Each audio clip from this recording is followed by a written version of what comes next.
What a night we have for high school football. It's a showdown in the OH in the OCC tonight as week number 7 takes us north for a showdown between Dublin Coffman and Olentangy Orange. Good evening, everybody, and welcome to Honda's Friday Night Rivals as presented by Columbus State Community College on the CW Columbus. I'm Randy Reinhardt alongside the football professor, Jeff Logan. And Jeff, we finally worked our way to the OCC. Yeah, and we found two very prideful programs, Randy, with a great history of going to the playoffs. Now, that's probably not going to be the case this year. None of these coaches figured that they would be where they are now from a record standpoint, but I can promise you this, none of these kids have quit on their team.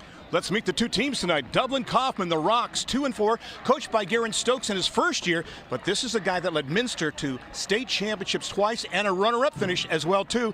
This team has a quarterback that wears number 1, and he deserves that number. He's been all over the place. His name is Mason Maggs. Yeah, Maggs is a really good football player. He's QB1 for a reason. Not only, obviously, their leading passer because of his quarterback position, but he's the leading rusher on this football team. He has to play well tonight. They lost to Olentangy Liberty last week, 34-7. On the other side, it is Olentangy Orange, and they are 0-6, coached by Zeb Schroeder in year number 8. A misnomer with that 0-6.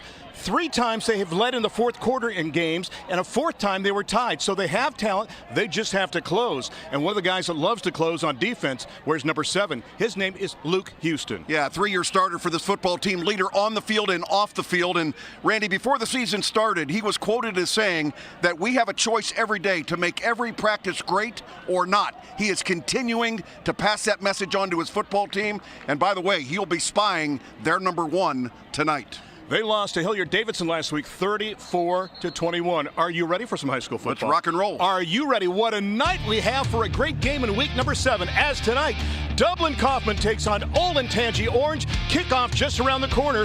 A reminder, you are watching Honda's Friday Night Rivals, presented by Columbus State Community College, in one place, right here on the CW Columbus.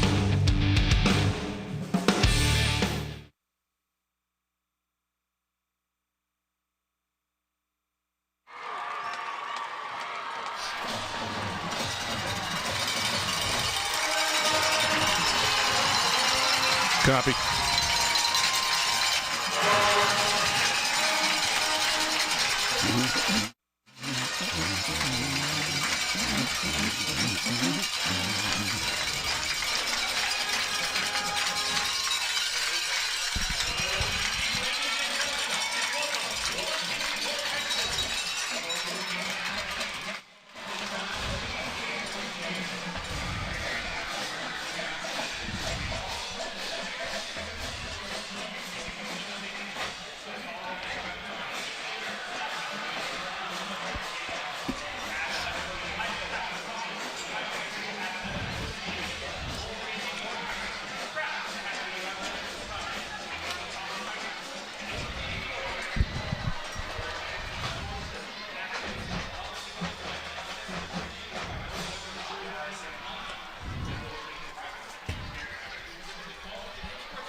Karen?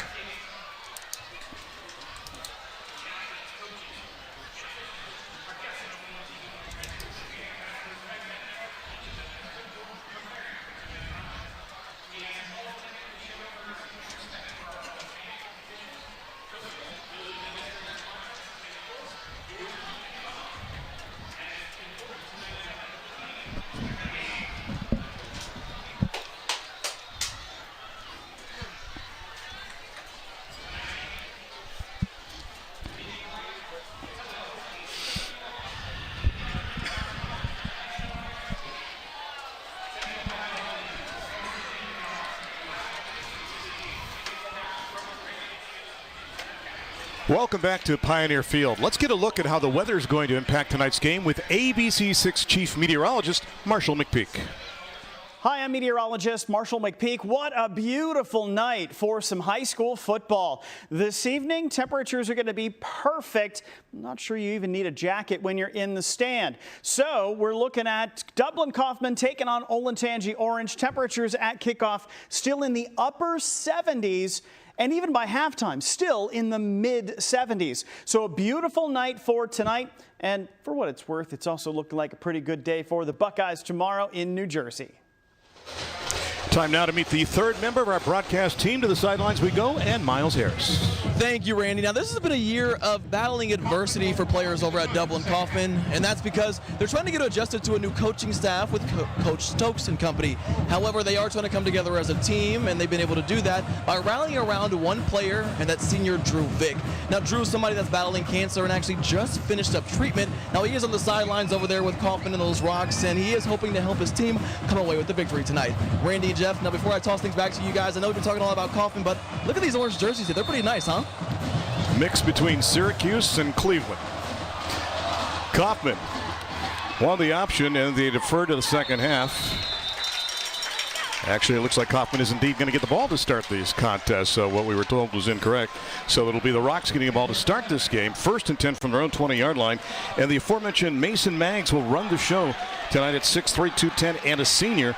A guy that has passed for over 900 some yards, but on the ground also very potent as a runner, Jeff. You don't see that too often because he has carried it just over 100 times for 430 yards. So obviously they like that option, the RPO look as well too. Yeah, clearly it centers around him. And again, a lot of that tight look with two tight ends in the football game. 1st and 10 for the Rocks to start it from their own 20 with 2 wide to the top and a wing to that side. And on the first down play, they're going to keep it on the ground and bouncing it outside and finding a gap. That's Hurd. Drell across the 45, across midfield, and a big gainer of 33 yards on the first play from scrimmage as the 6 foot, 170-pound senior now has rushed for over 200 yards on the season. He himself had 5 touchdowns, and it looked like he was going to break this one out and take it the distance. See the blocking up front, it was really, really good. Good trap block and a touchdown-saving tackle there at the tail end of the play by Michael Klaus. So a gain of 33. 1st and 10 now for the Rocks at the 47 of the Pioneers, just underway in this contest.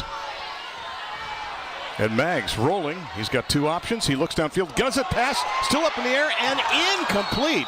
Boy, we had 3 opportunities on that pass play to either pick it off, catch it, and then pick it off again. That's the old tip drill, Randy, that every coach runs.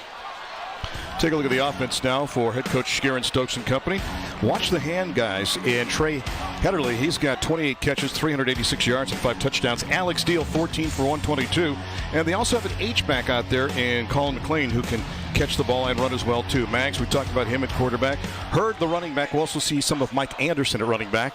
But it's Hurd on the carry this time, finds a gap off the left side, inside the 40, down to the 39-yard line. Picks up about 8 on that play. And it'll be 2 shy, make it 3 shy as they're going to move the ball back to the 40-yard line. The defense looks something like this for Matt Berndt, the D coordinator. Tonight, Jeff, they're going with a bit of a different look for them. They're going with a 4-3 look. And you have to watch Houston inside as a linebacker. And there's the run off the left-hand side, and they'll pick up about 2 on the play, maybe 3, as they'll get it down inside the 38-yard line. And we were talking about that defense up front. They've got some size, too, with Rico Franklin-Davis and Jackson Nelson, Isaac Campbell, and Cole James. Good stop there right at the point of attack. And Randy's going to bring up a 4th down situation. About 1.5 yards to go, and this is absolutely 4-down territory for the Kaufman Rocks. Hurd picks up 2. Orange on the season. They've given up 9 of 11 4th down conversions to their opponents. 4th down and a long one right now for Maggs and company. Calls his own number, has the 1st down, gets it down inside the 36 and plows forward to the 35. And that will move the chains. Again, we're talking about both teams in the OCC trying to make a statement. Kaufman at 2-4. This is a team that historically wins 7 games on a campaign. So this is kind of uncharted territory for them. 15 consecutive seasons for the Rocks with 7 wins or more, and 12 consecutive playoff appearances. Pretty amazing. There's your quarterback in the inside. Pretty good football players there for Orange. They're as shocked as anybody to be 0-6 at this stage, Randy, and they have been in 3 or 4 games where they had opportunities to win those games without the ability just to be able to finish. Yeah, we'll touch on that when we talk about the keys to victory tonight, courtesy of Honda later on. 1st and 10 from the 35 for Maggs and company. on the delay off the right side. Again, the gap, and boy, Hurd nearly broke it again. He gets through that first wave, Jeff, very easily, and then it's up to the outside backers to either pinch it inside or make the play. That time turns the corner and gets it down to the 29-yard line. Yeah, pretty good job by Aiden Hanna, the cornerback there, number 20. He turns it back inside, and he ends up being the last line of defense, or that ends up being a touchdown. So Dublin Coffman off to a great start on first down. If you're a running football team like they want to concentrate on running the ball, one of the things you look at is how do they do on first down, because 2nd and 4, that opens up the entire playbook for them. They average 148 yards rushing per contest. This time it is Hurd again, and the pressure to the outside, but he just cuts it back in. Jeff, they had him boxed at the 29-yard line, but again, you talk about the quick stop, then cut up field. That's exactly what Hurd did that time, got the ball down inside the 27-yard line. You know, we talk about putting your foot in the dirt and getting yourself going north and south, and that's exactly what he did there. If he continues to run that ball east and west to the sidelines, they're going to run him down for no gain, and this is where you just got to decide. I'm going to take what I can get, and the 3 or 4 yards end up being a real positive. Brings up 3rd down and 1. We've got a timeout on the field. We've got a player down for Orange at the 23-yard line. And with that being said, we'll check out our Honda's keys to the game. We start with Dublin Coffman.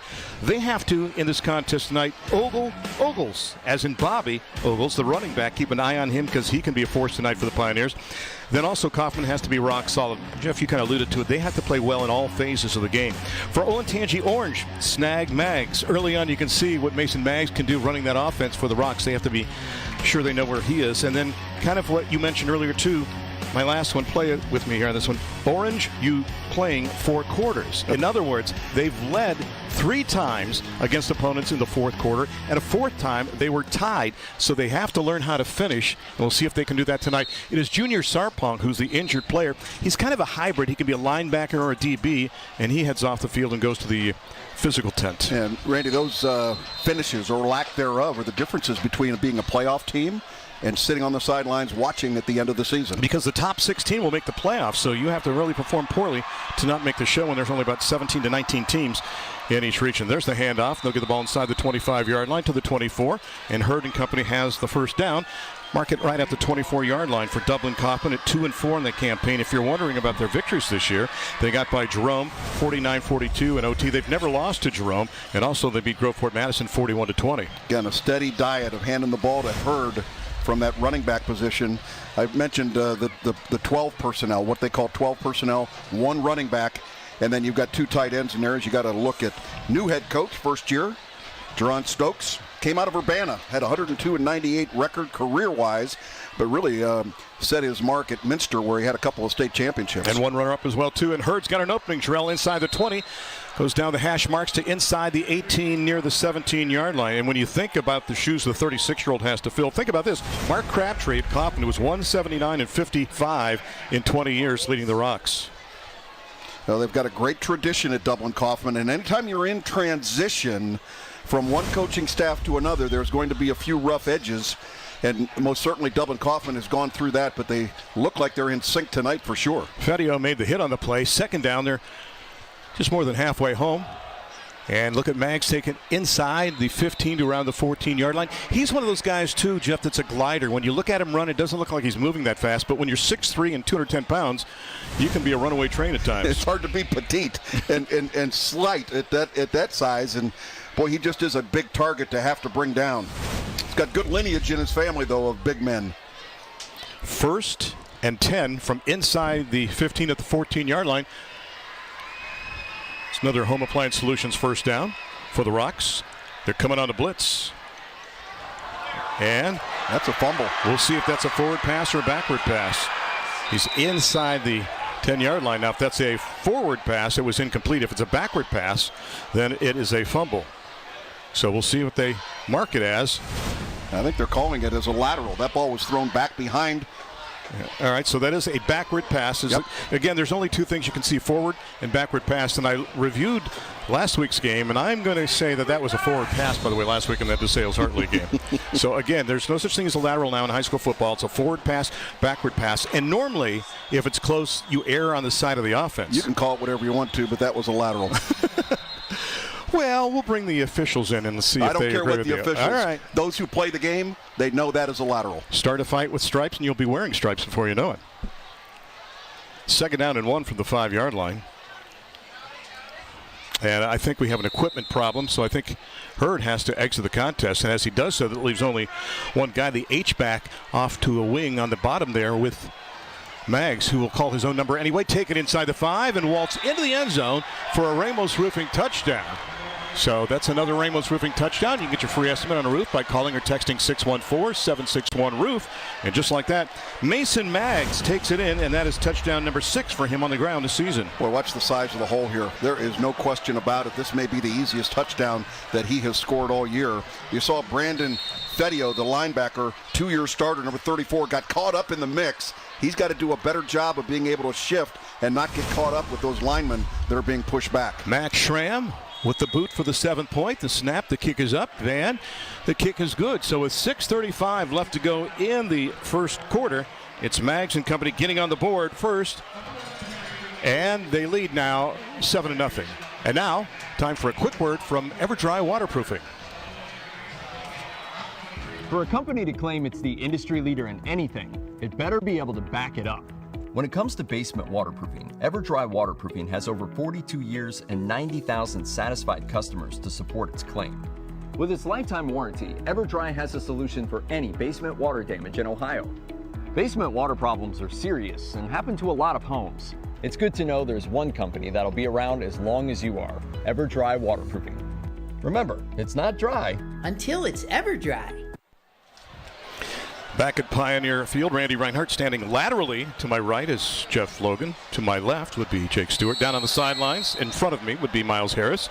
And that was a 12-play, 80-yard drive, Jeff, to start this contest. And Maggs takes the last 6 yards for the touchdown with the Schramm PAT to make it 7-0. The return's going to start from the 8-yard line now, up across the 10 to the 15. Nice little change of pace there inside the 27-yard line. On the return that time is Jordan Rudolph. He'll stay out there with the offense. And the Pioneers on this 4th annual Military Appreciation Night here at Olentangy Orange High School get the ball now for the first time in this contest, down 7-0. The numbers now on Jake Whirling, the 6'1", 180-pound senior. You can see what he's done. And also another guy that, just like his counterpart, Jeff, he has rushed for over 400 yards this season as well. So 1st and 10 from just past the 27 with 3 wide of the top, 1 back in the backfield. And they'll keep it on the ground and pushing and shoving out across the 30-yard line. That's Bobby Ogles on the first down carry, a guy that came into this contest with 280 yards rushing. And it's a nice gain on first down. Seb Schroeder is the offensive coordinator. They've really spread out that offense a lot more to run the football effectively. Good size up front. Watch Connor Kimmerling, 6'6", 300 pounds. And he is committed to Grand Valley State. He's the real deal on the left side of the line, along with the tight end Rico Franklin Davis, who was honorable mention all district last year. Second down, halfway home. Off the left side, it is Ogles again. And again, you can see why that was one of the keys we had in this contest, is watch for Bobby Ogles, and he's got it out across the 40. And good enough for a Pioneer first down as we check out the defense now for the Rocks. And Brett Buchanan, who was the D coordinator at Minster all 8 years, moves down to the land of the Rocks to take that over as well, too. Good players up front. Will Smith is a guy that's getting a lot of D looks at defensive end in Division I and Division II. Solid linebackers, too. They're going to go with a 3-5-3 look in this contest tonight. Little Mike Anderson is the safety. 1st and 10 from just past the 41-yard line. The quick pop, it goes out on the play. It goes to Andre Robinson. They like to get him in space, and he'll get some up across the 47 to close to the 48-yard line, Jeff. Really a good job getting the ball out quickly. Jake Whirling, 56 out of 11 passing this year. 6 touchdowns, 3 interceptions. This is a forward pass, and Andre Robinson with his 13th catch of the season, able to make some good yards on first down. Again, 2nd and 3. Don't be surprised if they don't throw the ball up top here, try and get Kaufman sleeping. And Robinson, guy that was honorable mention all district last year as well, too. Made the game-winning little scoop lateral on the hook and lateral to Caden Konzak last year in the game that we did on TV. And it's a keeper this time, all the way down to the 45, maybe the 44-yard line, as Whirling calls his own number. A guy that last year, Jeff, was injured in the first quarter of week 1, went down with an ACL injury. And, of course, we had a 6-week regular season. That's amazing about these quarterbacks, and Whirling, the latest in a string of really good quarterbacks at Orange. What they haven't been able to do is have guys start multiple seasons. This is the 6th consecutive season with a new starting quarterback. Is that good news or bad news? Well, I asked Zeb Schroeder. We talked about it on the sidelines today, and he said, Jeff, are you serious? It's been 6? And he counted them. He went through them. How is that possible? And he says it has to do a lot of cases as we see a quick run there. It doesn't go anywhere. He says part of the problem is it gives you some idea of how intricate it is and how mature you have to be able to run this offense. We saw Leisure last year running the offense, remember?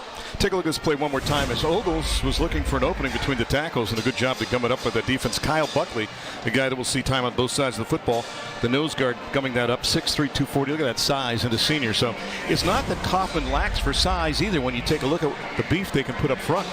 Second down, we'll give them a generous gain of 1 on the play. They need 9 more. Ogles readjusts to the right. And now it'll be the keeper by the quarterback. And look at this. There's an opening to the right side, down the sidelines. That's going to be enough for the first down because it looks like Jake Whirling stepped out of bounds inside the 35-yard line. So it'll be another home appliance solution, first down. Neither of these teams look like teams that have a combined 2 wins on their record. Good job of reading the play by the quarterback. Jake Whirling has a read option there, pulls it out, and is able to stretch for the first down. Well, again, look at Kaufman. The first 4 teams they played this year are 5-1 each. So they've played some killer teams already. Warsaw out of Indiana, Turpin, and also Princeton and Dublin Jerome. First and 10. They're going to mark it right at the 35-yard line, in fact.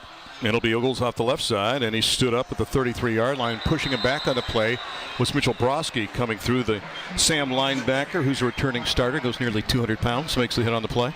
Good job of staying home by that inside linebacker, reading the play as the Ogles tried to bounce this one, but he stayed home and was able to get some help from the inside. Good support there also from Carson Cox, a sophomore linebacker.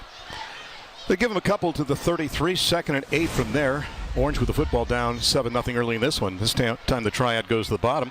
Quick pop again. It goes out to Robinson. Robinson down the sideline, splits 2 defenders inside the 15, and he's got a first down near the 12-yard line. Brought down there, but a nice gainer that time. Is going to pick up about 23 and move the sticks again. Well, we've seen a lot of offenses going to this trips formation, having 3 receivers out there, and the 2 are automatic blockers. They're going straight downfield, and as long as that ball is thrown behind the line of scrimmage, those guys can go ahead and engage as they're going downfield. Good job that time. A great first down for Olentangy Orange. They are on a roll. This time 2 wide of the top. Strength of formation to the left side.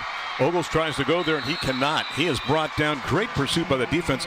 Again, a couple of guys coming through to help make the hit on the play. Among them, number 55 on the play. That's Will Smith, who we talked about. And also Broski helping out on the hit one more time. There's Will Smith. Look at him right there. An imposing figure, without question. He passes the look test. Coach Stokes says his motor is constantly running, and we saw it on that play there. And a rapidly played first quarter. The Pioneers have it after a loss on the play. So we approach 2 minutes left to go. Loss of a couple. They need a dozen on second down. And coming back around and trying to put his head down and get what he can. There's a short gain on the plays. They get it inside the 12 to around the 11-yard line. Set time on the carry is Josh Pearson. And as we get ready for the third down play, just a reminder that you can join Clay Hall and Rodney Dunnigan for the very best pregame tradition. The Football Fever tomorrow starts at 11 a.m. on ABC 6, getting you ready for the Buckeye Showdown with Rutgers. That is the Football Fever. Do you have the fever? I do. Okay. Well, not the one that's going to keep me home, but okay. I've got one. That's good. For football. Third down, and we'll call it 9 from just inside the 12 at the 11-yard line. Waring looking, buying time, season opening, still behind the line of scrimmage and dancing, and it's going to probably go out and lose one on the play. So with 1:13 left to go, a decision now for Orange. You know, this is a pretty good example of what the struggles have been for this Orange football team, Randy. Running that ball with great precision from one 20-yard line to the other 20-yard line, and then all of a sudden they run into a stumbling block, being able to finish drives and put it in the end zone. They're going to try a field goal here from the 20-yard line. This will be a 30-yard field goal attempt. And Jack Berry, a 3-year starter, is 1 of 2 on field goals. There's a snap. There's the kick. Plenty of leg. It is up, and does he make it through? No, it's going to sail wide to the outside, just to the left. With 1:11 left to go in quarter number 1. 1 touchdown on the board. And owning that one is Dublin Coffman. They lead 7-0 here on the CW Columbus.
A long drive comes up empty for Olentangy Orange. 12-play drive, and Jeff, they attempt the field goal, and Barry, normally a sure kicker, 1 for 2 on this season, but made a couple big ones in the past, including a big one in the Bradley game 2 years ago.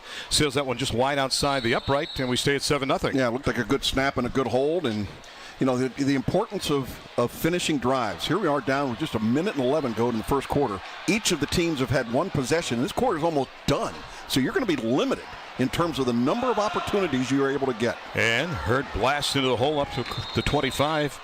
Brought down there. Yeah, this is Jeff Logan style football, isn't it? It really is. Keep running the football. I like it. So a gain of 5, 2nd and 5 from the 25. Watch Luke Houston here, number 7.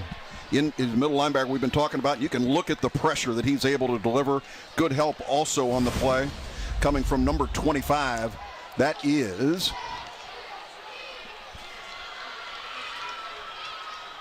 Alex Deshane, excuse me. Exactly, the outside linebacker filling in for Ryan Sevilla tonight. 2nd down and 5. Hurd again, up across the 30. You know, we were talking about this. We sensed we would see a lot more of Jarrell Hurd running the football tonight, and indeed that has been the case, and he's been very effective on the ground early in this contest. Gets it up to the 36-yard line and will move the sticks. Well, when you look at the number of rushes that he has this season compared to the quarterback, it's almost half the number of rushes that quarterback, or almost a third of what Mason Maggs has had throughout the season. There's your head football coach for the Pioneers on the sideline. Zeb Schroeder in year number 8 running things, and that will do it for the first quarter. 1 touchdown in this game, courtesy of Mr. Maggs and his feet. And after 12 minutes, Dublin Coffman 7, Olentangy Orange nothing. Second quarter around the corner. This is Honda's Friday Night Rivals, presented by Columbus State Community College, right here on the CW Columbus.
Ohio Education Association is proud to recognize Central Ohio's Scholar Athlete of the Week.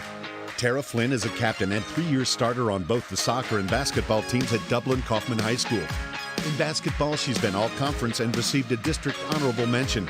Tara carries a 4.4 GPA and is taking many AP, IB, and honors courses. She is in the National Honor Society and is an altar server at her church. Congratulations to this outstanding Ohio Education Association Scholar Athlete.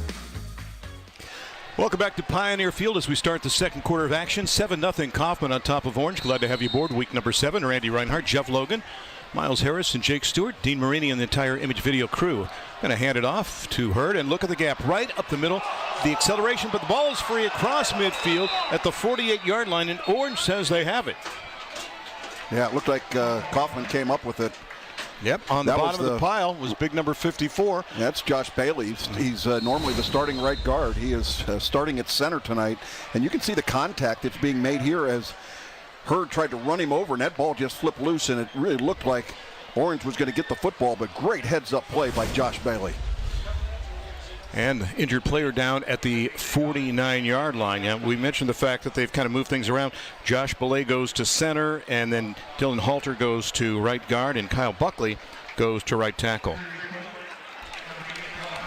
And we've got a pause in the action here, 9 seconds into the quarter, as coming off the field now is Isaac Campbell.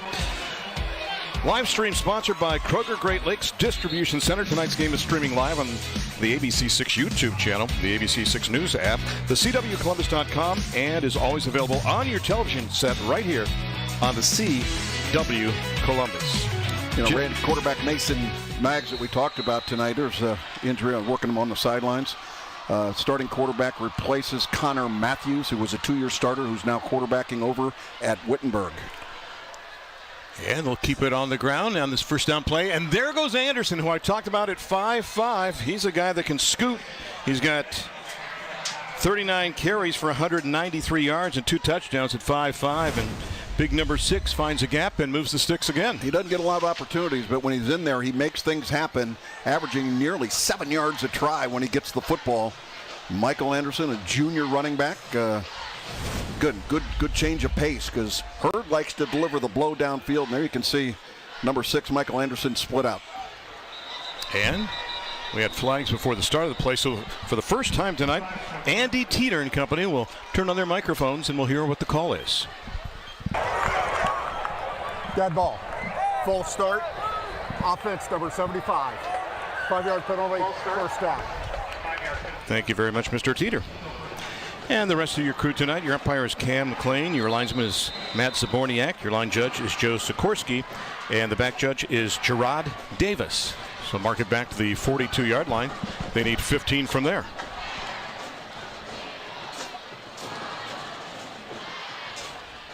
Let's see if it's Mag's time. It is inside the 40 to around the 38-yard line. But Jeff, you mentioned that you thought that Luke Houston, by the way, the grandson of Jim Houston, the former Browns and Buckeye namesake, would probably be spying Mags all night, would he not? Yeah, exactly. He used that middle linebacker to just go eyes on number 1, and he's going to follow him all over the field. You can see a little slowdown there at the corner made at the point of attack. Deal way wide to the bottom of the 2 receivers that go wide for the Rocks on the 2nd down and 11 play. This time Maggs will keep it. Anderson paid the price on that one. And the ball's free inside the 35 and the 34. And this time the Orange say they have it. And let's see. They're going to mark it down. They may be calling him down. There may have been an inadvertent whistle blown. It did not look to me like quarterback Mason Maggs had gone down. Let's watch again. See if the knee hits before the ball comes loose. Yeah, good call by the officials. He was down on the ground. Good job by the officials. Aiden Hanna was the guy that came up with the football at the end of the play. So they'll get the ball inside the original line of scrimmage down to around the 36. It'll be 3rd down from there. 3rd down, they need about 9 as we play 2 minutes of quarter number 2. 1 touchdown in this game. It's courtesy of Maggs, who took it in on the ground from 6 yards out. Schramm added the PAT, and that's where we stand if you're just joining us. Maggs, student body right, will take it and gets it only to the 35-yard line. Now what do? You got a 4th down and 8, and you're not going to kick a 52-yard field goal here. No. So do you punt or do you go for it? Boy, field position is such a big deal in football anymore, Randy, especially with teams that are running the ball like both of these teams do, and unable to really gain much yardage here. But you talked to Coach Stokes earlier this week, and he's not the kind of guy that likes to punt the football. Yeah, he's not a big fan of the kicking game altogether. I think that's fair to say. So 4th down and 8 from the 35 of Orange. The Rocks show the look that they will go for it with Maggs and company still out there. And the fake and pressure from the backside. Got it off just in time. Downfield, looks for his man. And was that a one-handed catch? Nope. But it's also flags all over the place, as the intended receiver on the play was Trey Hederle. And Hederle, almost for a second, was able to corral that puppy with one hand. Nearly looked like he was able to come up with a circus catch. There's the pass interference call going against the defense. Boy, there was just unbelievable pressure on Maggs. Give him a lot of credit for standing in there and able to deliver the ball with poise. Pass interference. Defense number 5. 15-yard penalty results in a 1st down. You talk about getting rid of it split second ahead of time. You saw it right here. Here it comes from the blind side too. He could feel him coming, and you can see the contact made. This ball ends up being thrown up for grabs and contact by the defensive back. Watch you hit again on your quarterback. Again, good solid play there, good clean hit. But he had to maintain his poise in there. Didn't get a chance to see the tail end of it right there, but clearly it was interference, and running play on the next play gains a few. Justin Murray was the guy that put the pressure on the quarterback as Jarrell Hurd is back in there. Do you think that was a design situation to bring Anderson in for a little bit, or do you think Hurd was shaken up or maybe a bit penalized for losing the handle on the football earlier? Well, I think they may want to talk about it. The fact that he spit the bit there and the ball came loose, have a conversation, let him know how important ball security is, especially if you're a running football team. And right now, Mason Maggs, number 1, a quarterback, running the show. Second down from the 15-yard line. They need about 6 to pass the sticks. And this time around the left side, inside the 10, inside the 5, and take it in for the touchdown. Another Ramos Roofing touchdown as Jarrell Hurd will take it in for his 6th score on the ground this season. And just a reminder again, too, you can get your free estimate on roof by calling or texting 614-761-ROOF from Ramos. All right, on this play here, good job of getting it up inside. If we get another look from the top, and maybe we'll get it after the extra point try, I want to look at the misdirection. Look at the guards going to the right. Everybody's going right. Running backs coming left. That is the misdirection that Coach Zeb Schroeder was so concerned about with his defensive football team, to not get caught up in that misdirection. Well, Chris Manu, the big left tackle, when he goes around there, you're going to follow that guy. And he had everybody guessing to the right-hand side, and instead the run goes to the left. And the try for the 14-point is up with 8:18 left to go, and it is good, and that's where we stand right now. 14-0, the count in this one. More to come in 30 seconds, but first, this message from First Scores on Fox 28.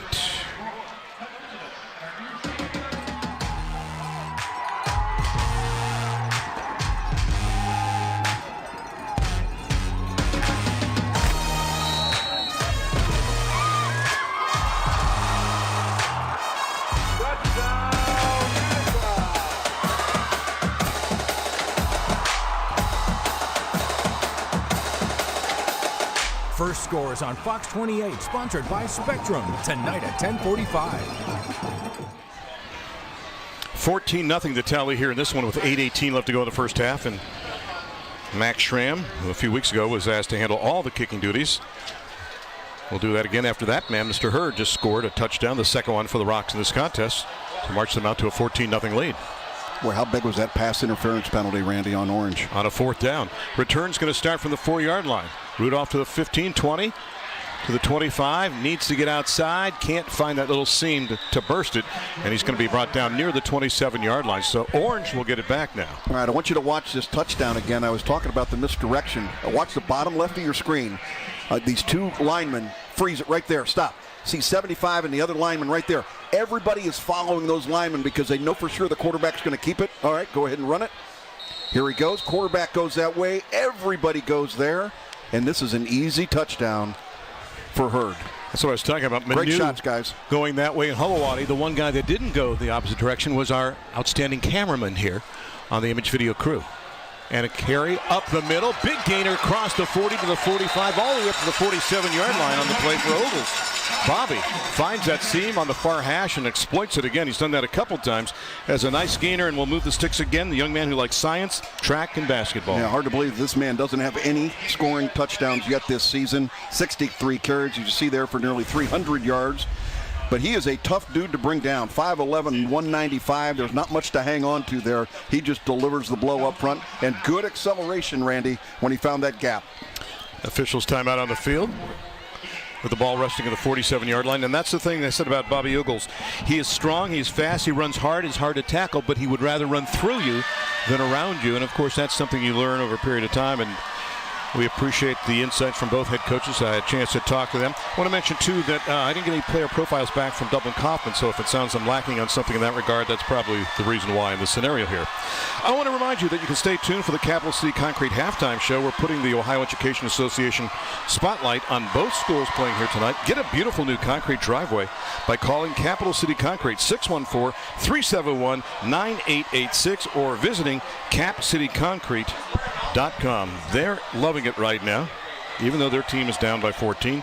Great job by the cheerleaders. They join Miles Harris for a live hit tonight. There's Coach Stokes, as we mentioned, in year number 1, running things over at Dublin Coffman. Big shoes to fill. But then again, you got a guy that's won, 2 state championships and has been in the championship game a 3rd time as well, too. You mentioned his tenure at Minster, and before that at Urbana, where he graduated from high school. From the 47. Quick pop, and that is going to be a backward pass and will sail out of bounds.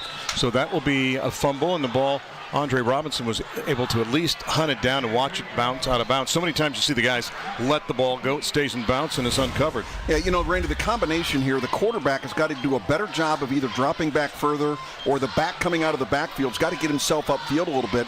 You've got to be in sync with one another to make sure that that is not called a backward pass. And that time they're going to lose about 6 on the play. It'll be 2nd down and 16 from back of the 41-yard line. Jeff, I think, too, you got to zip that pass a little bit better, too. Put more oomph into it. There's a quick pop. This time they go upfield, and the catch is made by Andre Robinson, so they get the penalty back, or actually the loss on the play, plus a couple of yards as well, too, up to near the 49-yard line. And thrown into the short side. Ball just a little late getting out there. You want to give your wide receiver, the back out of the backfield, as much opportunity as you can to deal with that football out there. Robinson, a young guy against Pick North, had a 16-yard touchdown catch, and also against Davidson caught one for 68 yards, like sports in Spanish, and he is indeed a member of the Spanish club. On a 3rd down at 8, Waring looks and pass incomplete. There was contact before the pass. Wow. Looking for Robinson and incomplete. It looked like number 19 got some contact there, and Ethan Burden, the outside linebacker. I think the officials looked at it as incidental contact. There was no question. You're going to get a great look at it here. Here's the throw. You can see just a little bit of contact below the waist, and I think the officials deemed that he did not really get in the way of the receiver. No penalty thrown there, and that's going to bring up a punt formation situation.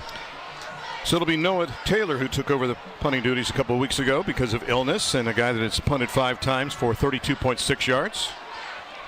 He'll retreat back to his own 35-yard line. 1 safety deep for the Rocks, back at his own 17. Nice high hanging punt. Fair catch called for and taken back at the 11-yard line by number 11, Trey Hederly. We'll take a break with 7:40 left to go in the first half. Kaufman cruising 14-0 here on the CW Columbus.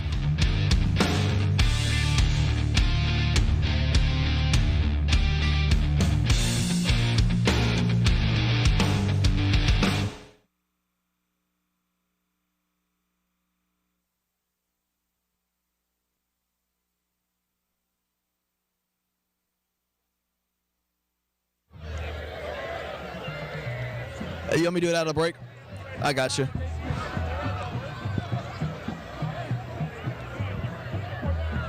I'll talk about it's Jackson Nelson, right? I'll talk about Jackson Nelson. I'll talk about how hard this team is playing and they're rallying behind him. Around him.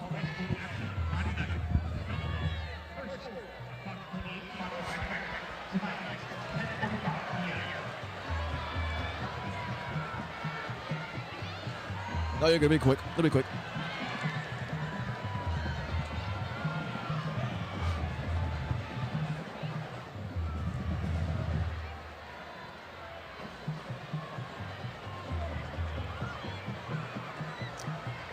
Welcome back. Now, although Olentangy Orange is trailing 14-0 in this game, they've been playing hard and trying every play here. Now, a lot of positive energy on their sideline, and maybe in part to them rallying around one specific player, and that's Jackson Nelson. Jackson Nelson was diagnosed with cancer at a very young age, so for him to be back on the sidelines and be with this team, it's a pretty impressive stat for him. Guys. And what makes him even more impressive is there's another 5-year-old kid in the community now that's been dealing with leukemia and actually did a video for him to the young boy to encourage him to keep looking for those dreams and goals and pushing to succeed. So touching story about Jackson Nelson. As you look at the drives for Kaufman, 2 drives, Jeff, each of 80 yards. Yeah, they've been pretty successful there in being able to take care of the football. Now they've dropped the ball on the ground a couple of times, been lucky to get them back. And it'll be Hurd trying to take it around the right side, out across the 15, drew out to the 20, 25, and we'll have another first down for the Rocks now with 7:32 left to go. That's 14 carries all right tonight for Hurd for 130 yards rushing on 14 carries. What a first quarter and a little bit of change this young man has had You can see him dominating outside. 14 attempts, 131 yards, and a touchdown, and we're just getting into quarter number 2. And the one thing that we heard from Coach Stokes was they probably needed to run Hurd more, and they have done that in this contest. So 1st and 10 from the 25-yard line for the Rocks. And another steady dose of the running game. This time it's plugged up nicely by the interior of that defense for the squad from Orange, including big number 33, Liam Robb, who's getting a chance to play. He's seeing time on the outside along with Alex Duchesne filling in for Ryan Sevilla. And read option again and choosing to give the ball to Hurd up the middle. Good job of closing things up by the defensive end, Rico Franklin Davis. They call him disruptive on that defensive line, and if nothing else, he is disruptive. Always plays to the field side, and you can see why with his great speed and power. On a 2nd down play, around the outside, and nice play to trip up the running back. Good job coming up, big number 5 to make the hit on the corner. That's Junior Sarpong, who left earlier in the contest, and he's back in there. And the strong safety with 16 solos, 9 assists, 1 interception, and has caused a fumble. I don't know if this was a combination of tripping him up or a turf monster. You can see there a pretty good effort by Sarpong. It looked like there was going to be a big opening for the running back Hurd. And Ray, this brings up a tough 3rd down situation. Mason Maggs is 0 for 1 officially throwing the football tonight, and this is most certainly a passing situation. So they need 10 on a 3rd down play here. With 2 wide to the top, 1 to the bottom, and a wing to the top as well too. And the quick out pattern, incomplete, in and out of the hands of Braden Doherty, the tight end. Yeah, you got to do a better job of looking that ball in and hanging on to it. The ball was delivered with some heat on it, but your big tight end out there at 6'5", 220, maybe a little bit anxious looking upfield. So now it's a 4th down. The ball resting at the 25-yard line with 6:10 left to go. And a punting situation for Matt Schramm, who does all the kicking, as we mentioned, as of 3 weeks ago. You know, keys to this contest included the fact that Kaufman said Orange would be physical and play well on the outside. Well, so far I think it's Kaufman that's had the edge, if you will, on the edge, as Hurd and Maggs have been able to go outside. Now, was his knee down when he had the ball? Boy, that was very close. We'll have to look at that again, because if it was, then he was down. Flag on the play, spinning and churning all the way up to the 48, maybe the 49-yard line on the play is Drew Dunham. Now, when he caught that snap and finally got a hold of that, if his knee was on the turf, that ball could have been down right there. We'll wait to see what the penalty is, though, too. The official was right down there on top of it, Randy. I'm not so sure it was a flag or it was a beanbag. I guess it was for a change of possession. Just a beanbag. So want to see that when we get the chance maybe later on to see if we can tell if his knee was down or not, because that could have been huge. But for now, it's 1st and 10 for Orange from their own 49-yard line. Decent field position, but down by 2 scores. Take a look one more time. Now, that's just the punt return. Yeah. We need to see the punter when he gets the snap to see if his knee is actually down. 1st and 10 from the 49-yard line. And passing play, but nearly picked off on the play.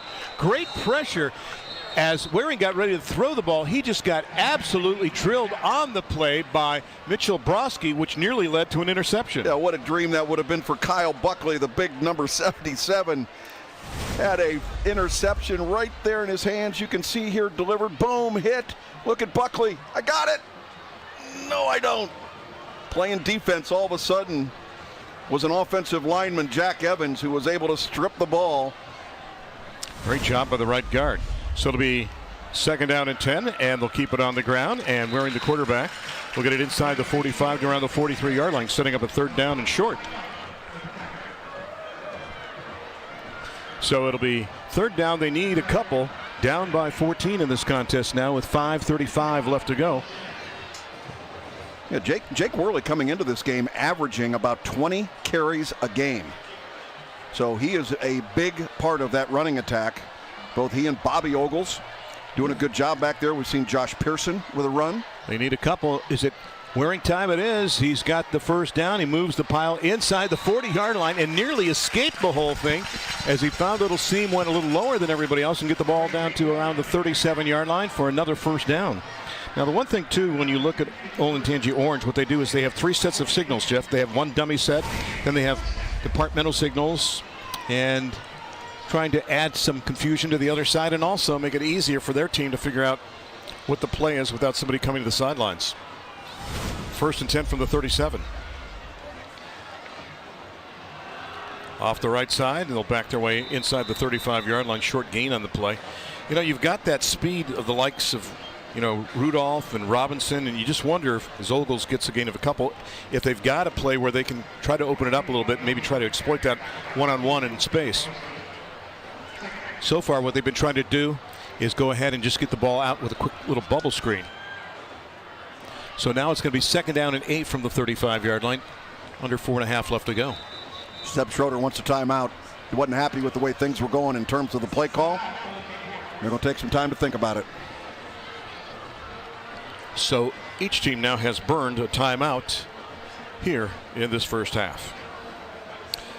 Coming up, the Music Go Round Coaches Corner. We'll hear from both coaches for thoughts on the first half. Music Go Round can help with all your instrument needs at 2630 Bethel Road and Gahanna inside the Stone Ridge Plaza. Check it out. The Music Go Round Coaches Corner. Interesting to get the insights of both of these mentors here at the break. All that more coming up at halftime. So we'll look forward to that.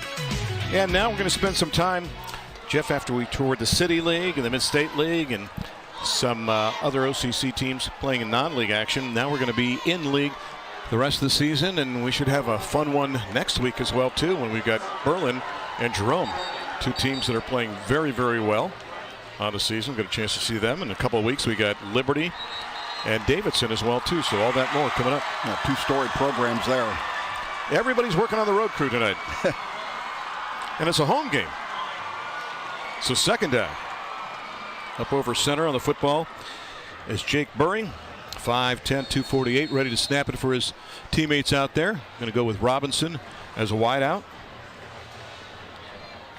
Running back Bobby Ogles tonight, number 22, has got 7 carries for 37 yards, and quarterback Whirling's got 5 carries for 40 yards. Coming on a blitz, looking downfield, has his man in stride. The ball pops up in the air, and it's picked off. It's scooped up in the air and taken away on the play by Anderson. So Mike, omnipresent there. The pass was there, but a good hit to the breadbasket jars the ball free, and the Rocks get it back. Yeah, this is just the way the season has gone for Olentangy Orange this year. Ball on the spot, good solid contact, and there's the tip drill. Ball coming up, very difficult for Jordan Rudolph, who just barely had time to put that ball away, and really a great defensive play there. Not the fault, most certainly, of Jordan Rudolph, but a really good defensive play. That was Troy Hetterly, the cornerback, who pounded him in the midsection there and made the ball pop up in the air, and then Anderson comes up with the turnover. So give it back now to the Rocks from the 11-yard line. 1st and 10, up by 2 scores with 4:15 left to go. They've had 2 drives of 80 yards already. That's the 8th turnover so far this year for the Orange Pioneers. And they are now -1. And that time, did you see the one defender loop around the outside as Maggs kept the ball, but somebody now is spying Hurt on the play. If you saw that little loop around to the outside there, that was interesting. It's like man-to-man defense in basketball, Randy. You got your man, you go around the pick and make sure you stay with your guy. Big number 33 with some solid defense in Liam Robb. We mentioned part of that triad of Luke Houston and Brandon Fedio. Watch the loop to the outside there. I'm going to watch you all the way. Make sure you don't have the ball. Stayed with him. That's good assignment football. 2nd down after a gain of a couple. Quick pop far side of the field. Out to around the 17-yard line. The catch is made, but negligible gain, if any, on the play, as it's scooped up by Alex Deal, who makes the catch. And for Deal, that is catch number 15. A pretty good job delivering this ball low into the outside where the defender can't get it. But as you mentioned, Randy, brings up a tough 3rd down call. 3rd down, the ball is at the 18-yard line. 3rd and a long 3 with just over 3 left to go. This should be Mason Maggs all the time on a keeper here. Far side or near side? Wherever the hole is. All right, let's see if he shows us. He's going far side, and he's got the ball out to the 21-yard line and falls forward to the 22, and that'll be enough to move the sticks one more time. Yeah, they go empty set back there, Randy, and you know the quarterback's most likely going to run the football, but you know that's one thing, knowing what they're going to do too, is making sure you execute your defense to the point where you got a big offensive line and you got a big quarterback coming up to make the play. That's our buddy Luke Houston, who we talked about. Lucky number 7. Yeah, pretty solid linebacker in there. 2:45 left to go on a 1st and 10 now from the 22. And looking long downfield, one-on-one, and the pass overthrown, intended on the play for Alex Deal. It'll be 2nd down and 10. That time Mason Maggs showing off a little flash there, throwing that football up. Really a good job putting air under the ball. Good fake in the backfield, gets himself square, delivers this one on target pretty much, and on time. The receiver he's aiming for is the lower part there. You see the bottom, just a little bit out of his reach. But those are the kind of throws that you want to try and make going up that sideline. It is 2nd down and 10 now from the 22-yard line with 2:34 left to go. Mr. Maggs is a guy in that Jerome game. He was really on fire. Fourth quarter, he had 20 carries for 126 yards and a 1-yard touchdown run, then in overtime to win it. So on the ground, they'll take it this time up to the 25, maybe the 26 on the play for Hurd and company. And with 2:24 left to go, we've got a player down on the field right now for the Orange, trying to work his way back to his feet, but so far it is Cole James, a big defensive end, who's going to stay down. 3 solos and 1 assist coming in this contest. And we've got another player down as well, too, near side for Orange, and that's big number 33, and that is Liam Robb, who we talked about. So he's down near side and far side. Got the big lineman and Mr. James. So 2 players being attended to right now for the Pioneers. Holding his left ankle there. Speaking of Cole James, there's the run up the middle, and you can see he gets kind of caught up in the pile, and here goes, tries to get back up, and then collapses to the ground. Figures that ankle is not good. So an injury timeout on the field with 2:22 left to go. We mentioned Kaufman and what they've had to do with their schedule with 2 wins and 6 contests, but they lost to Warsaw, and this is the one thing they're trying to get over. When you give up, are you ready? They gave up 522 yards rushing to Warsaw in week number 1, and they are down to the point now where they average giving up 267 yards per contest on the ground, 91 passing, so 359 yards total offense. Kaufman rushes for 148, passes for 150, so they got about 308 yards. But when you give up 522 to one team in week 1, and Warsaw was 0 for 1 passing. Now, the irony of that is when I was at Penn High School, Warsaw was awful. They were the worst in football. Really? And now Penn has taken a step back. Penn had to play St. X a couple of weeks ago. They traveled to Ohio to get their brains kicked in. And Warsaw has become a powerhouse up there in northern Indiana. So the Tigers with a strong team this year and playing a team out of state. You're going to see a little bit more of that, I think, as long as there's a scenario where you're not going to see the Canadian teams. Remember, we used to see a lot of Canadian teams come down, but, of course, travel is somewhat limited now. Cole James able to come off under his own power, and also Liam Robb, who was injured on the play. They're looking at his upper body, looked like a shoulder. Big play here for the Rocks to keep the drive alive with 2:19 left to go and ticking on a 3rd down and 7 from their own 25-yard line. Bad snap scooped up by Maggs. Pressure to the backside. Looks, guns it downfield, and the pass incomplete.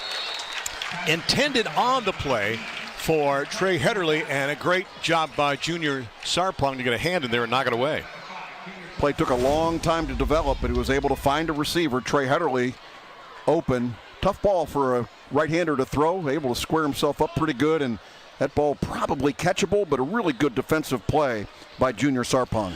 Big drive here potentially for Orange. They're going to get the ball to start the second half. They have a couple timeouts remaining. They need to dent the scoreboard down 14-0. And Schramm back to punt, standing at his own 12. Good snap and not a good punt. It's going to hit around the 42-yard line and exit stage left, come out to the sidelines and get pushed back into play. A little shovel job there. So now, if you're Orange, you are sitting pretty short field. 2 minutes left to go, a chance to score, 2 timeouts, and you get the ball to start the second half. Yeah, they're going to get great field position to start this drive. You can see Zeb Schroeder not exactly pleased with where they've decided to mark this ball. It looked like the 42-yard line, and they're going to mark it at the 44. Yep. So checking back into the contest now is Jordan Rudolph, another speedster they could try to exploit to the outside on another Home Appliance Solutions first down. He's the middle of 3 receivers to the top, and Ogles readjusts to the left now of the quarterback, and back to throw is Jake, and he looks across the middle, has his man inside the 20-yard line. Pass is caught by Andre Robinson. They decide to go back to that pass across the middle. And this time they get a big gainer and will move the sticks and stop the clock momentarily while they move the chains. Yeah, once again, this ball was delivered in traffic, but what a good throw by Jake Whirling, but an even better catch by Andre Robinson. He knows he's going to get smacked as soon as he catches the football. And Andre Robinson able to come up with a big play. And the Olentangy Orange Pioneers are in business with about 1:30 remaining in the second quarter. After a gain of 18 on the play, and that's where the ball is, just past the 18-yard line for Whirling and company. And he will keep and get a nice gainer inside the 12 near the 11-yard line. When do you get that sense of urgency? Do you have plenty of time left here? Yeah, we've got a couple timeouts left. Zeb Schroeder, again, no huddle football team. They're going to try and get a play in quickly as the clock continues to run down. You can see the three coaches signaling along the sidelines here. That's how they get the information. Watch from the end zone camera. Look at the big hole right there. Good job of getting off the block there by inside linebacker Carson Cox. Whirling picked up 6 on that first down play. Quick pop, and it's caught inside the 10, and they'll have a first down and goal as once again the catch is made by Andre Robinson. It's going to be inside the 8-yard line and should stop the clock with 48.8. They do now signal the first down and do stop the clock. I'll be curious to see if they reset the clock. It continued to run.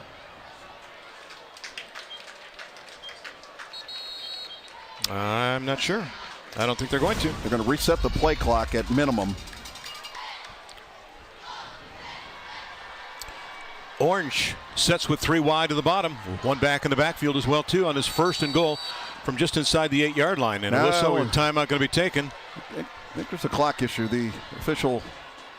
Our back judge right now, Gerard Davis, conferring with our referee, Andy Teeter. Yeah, he's the one that's staring down the scoreboard at the end zone to the north. And that's the explanation going on with respect to the game clock. Can I ask you something? How do you know north and south when the sun is down? I drove here. Oh, okay. Do you have a driver? I try to. Now they're going to wind it. They're going to leave it alone. He makes me go laterally instead. First and goal inside the 8. Whirling, looking, pressure. Gunning has a man, and it's into the end zone, but there's a flag on the play. Robinson made the catch, but there's a flag, and it's been tossed out near the 8-yard line. So with 34.8 left to go, as Mr. Davis, a back judge again, is going to confer, and pass interference called on the offense. Goodness. Well, you talked about it. If they didn't have bad luck, they wouldn't have any luck at all. Yeah, it just seems the timing for Orange is just tough, and you can see the coach or the official signaling to the coaches there was just a push in the back down there, a push off by the offensive player to free himself up. Try to see if we get a good look at this, and a play that was a scramble from the very beginning, looking for a wide open receiver. Clock has run down to about 35 seconds. Here's the call. Pass interference, offense, number 1. 15-yard penalty, still be first down. Clock will start on the snap. So Drew Dunham is the guilty party. All right, so watch here. Again, scrambling by Whirling, trying to find somebody, and they said a push-off occurred. Now, that's not by the receiver that caught the ball. Number 1 was well deep in the end zone, and they said he pushed off away from the ball. Doesn't make any difference whether you're the intended receiver or not. Watching the back, not going to be able to see it here, but there you see the throw right down to the goal line. And first and forever, first and goal from the 23. Quick pop pass is complete, and not much there as Robinson keeps fighting and struggling and loses a yard perhaps on the play. And now Orange will take a timeout with 26.5 left to go.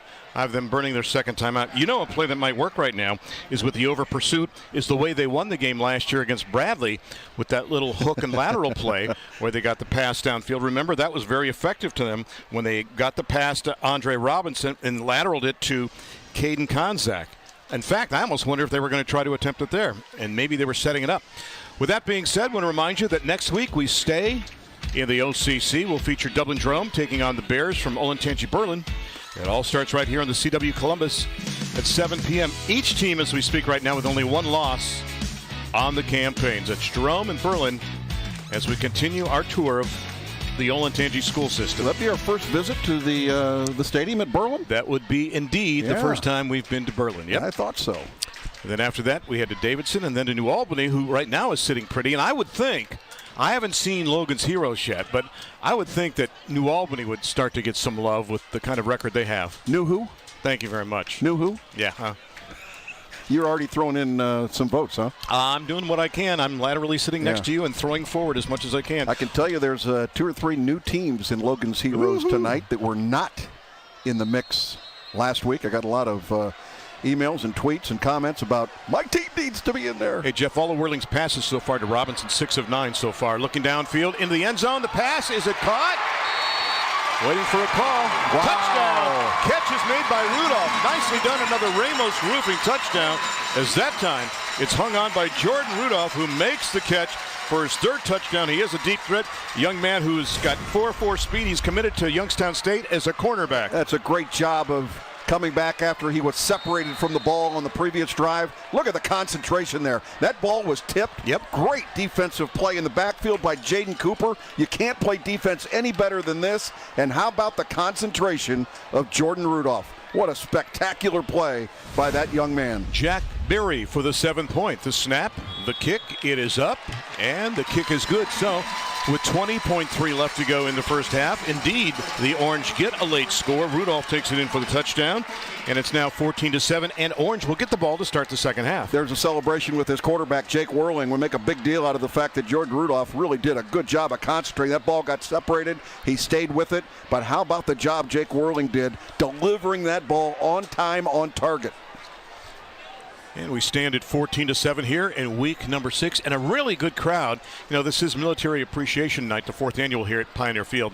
But when you're 0-6, it's easy for the fans just to say, you know, I'm just going to stay home. But the supporters are here in earnest, both students and adults, as we take a look one more time. And look at this one more time, and look at the concentration. Rudolph fixed on the ball, and then the reach in by Cooper. There's the ball separated right there. How about that for concentration? You can't play defense, Randy, any better than Jaden Cooper did right there. Well, think about it. We've seen one pass that got knocked in the air because of contact. It was then taken away. Then we also had one ball that was tipped 3 times and was nearly intercepted. So we played a little volleyball here in the first half. 6-play, 44-yard drive that usurped 1:41 off the clock. Whirling to Rudolph goes 21 yards for the touchdown.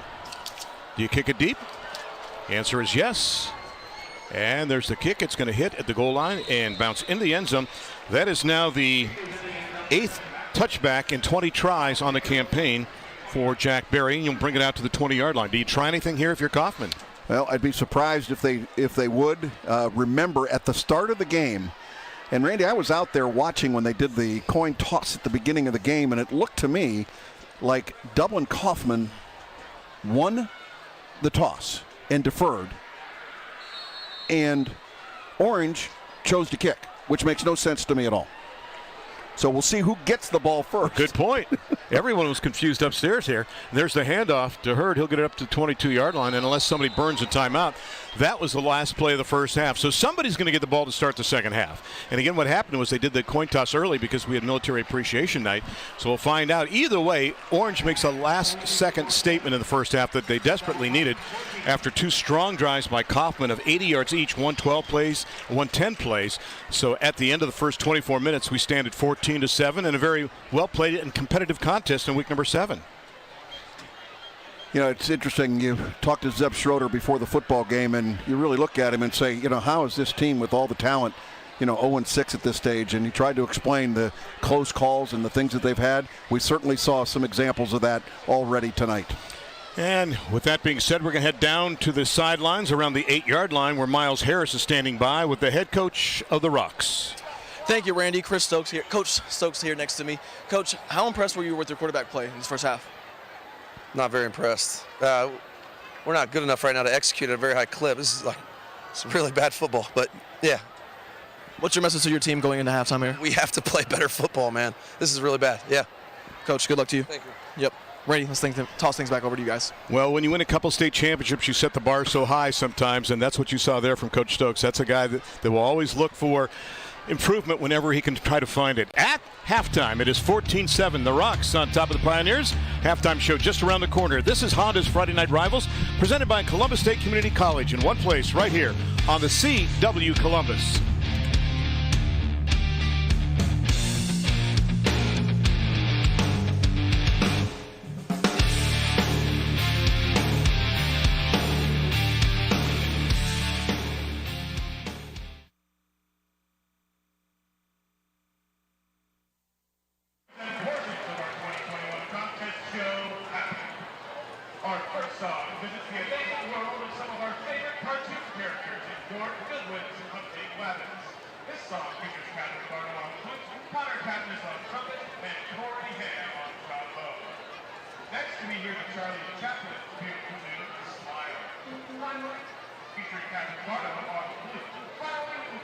with what is sure to be an audience favorite, Happy by Pharrell. When you hear that recognizable melody, feel free to clap along. After the past year and a half, finding ways to be happy is something we shouldn't take for granted.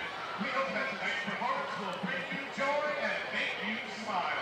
Ladies and gentlemen, we proudly present the Dublin Coffman Marching Band.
Welcome to the Capital City Concrete Halftime Show. I'm Miles Harris, where the score here has Dublin Coffman leading Olentangy Orange 14-7.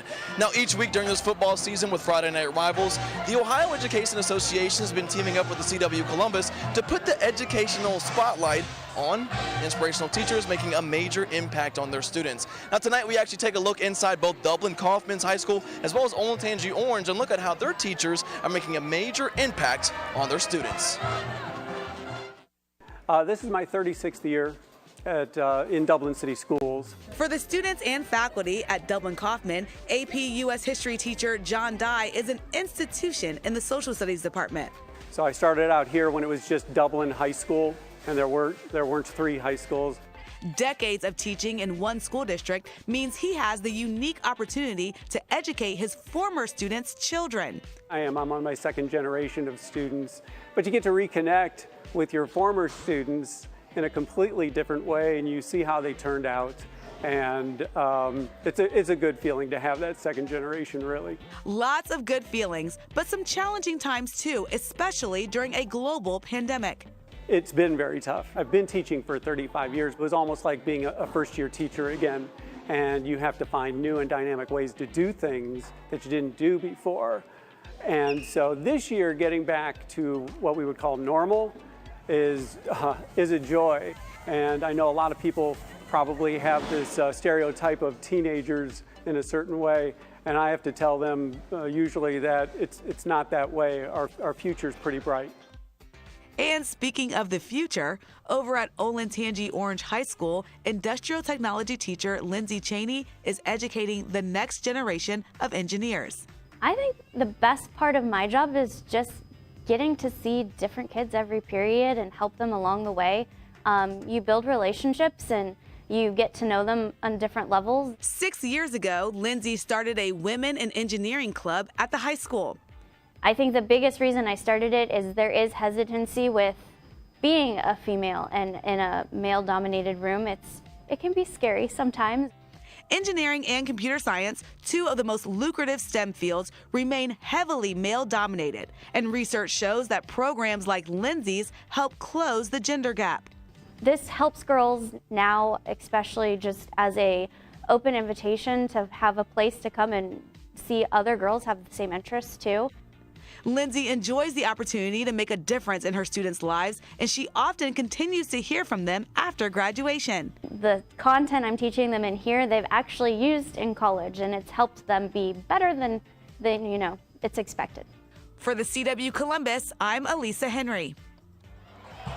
Now don't go anywhere, because when we come back, we'll give you scores from games happening all around Central Ohio. This is the Capital City Concrete Halftime Show. We'll be right back.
Senzo.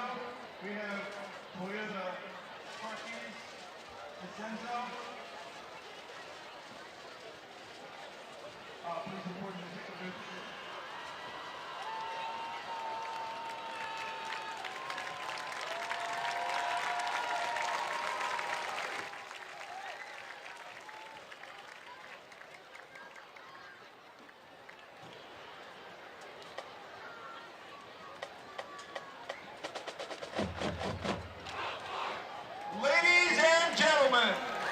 Welcome back to the Capital City Concrete Halftime Show. Now let's go ahead and take a look at some scores from games happening all around Central Ohio. The pride of the Pioneers, your Orange High School Marching Band.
Now before we toss things to break, let's go ahead and take a look at these great moments that we captured from around the country. Barnett rolling, looking, now going to reverse field. He's got some blockers that way. He directs traffic, sidesteps one defender, and scores! He has a man down the sideline. There's two men over there defending, but What a throw, what a catch. Touchdown, Maryland. You could see a fake. They're going to kick. It was blocked. Grabbed. Returned. It's Carlson who had the interception earlier. He's looking for a convoy. What a vertical. Mark McGonigal with a couple of jump cuts. And now a spin, stays on his feet. Run of the year for the touchdown. Reverse. Going the other way is Ethan Reed, and he's dropped. Going to keep it and try to throw it long, looking for a receiver, and does. Touchdown. 25 to go here, second quarter. Harbaugh going to keep it himself, spins his way across the 5-yard line. Great second effort and in for the touchdown. What a tough run, the spinning senior Cam Harbaugh. Big play coming up here, and that one is picked. Is that DeAndres McLamb? It is. The big man. Let He's got the some Lamb blocks. run, baby. He's got a couple blocks. He's trying to go. He's going to go. He's rumbling down the 15 to 10. Rumbling, stumbling, fumbling. Let's go.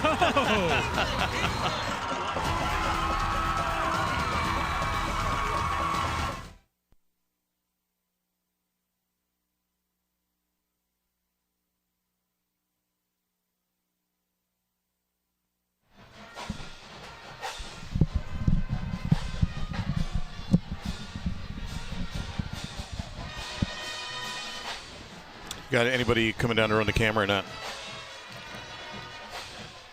Let's move. Me. Come my way a little bit. Yep. Nope, the other way. The other way. Well, the camera's not going to move, so you got to come over here. There you go. We'll see a little bit of it. You okay with that? Yeah. Mm-hmm. Gonna do the Roomba.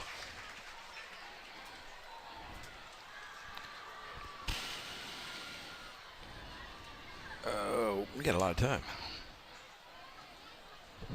I'm looking in the viewfinder. I can see us upside down. That's pretty bizarre.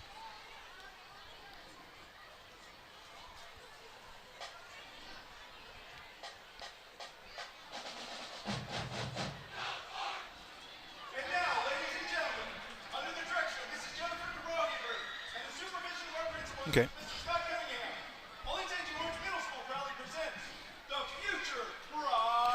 What do we got? 6 plus 3, 9.5. It's too late for mosquitoes, apparently not. Haven't had that first frost yet. Not looking forward to that. Oh, no kidding. I like summer, summer, summer, and summer. You guys have the Hoover-Perry game tonight? Perry's up 10-3. Yep. No, I know.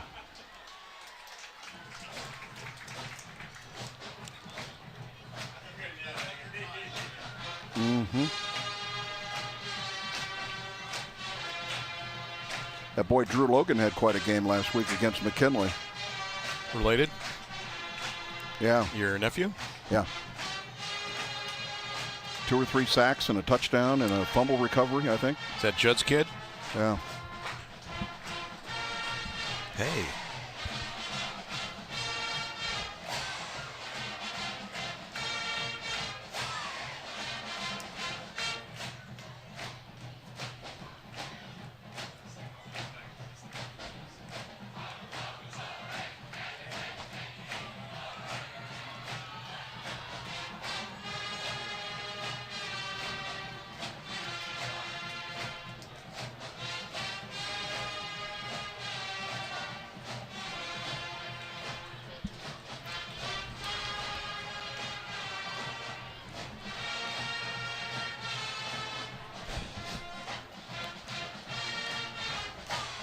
And welcome back to the Capital City Concrete halftime show. At the break from Olentangy Orange, the visitors, Dublin Coffman, up in this contest to the tune of 14-7 here in week number 7.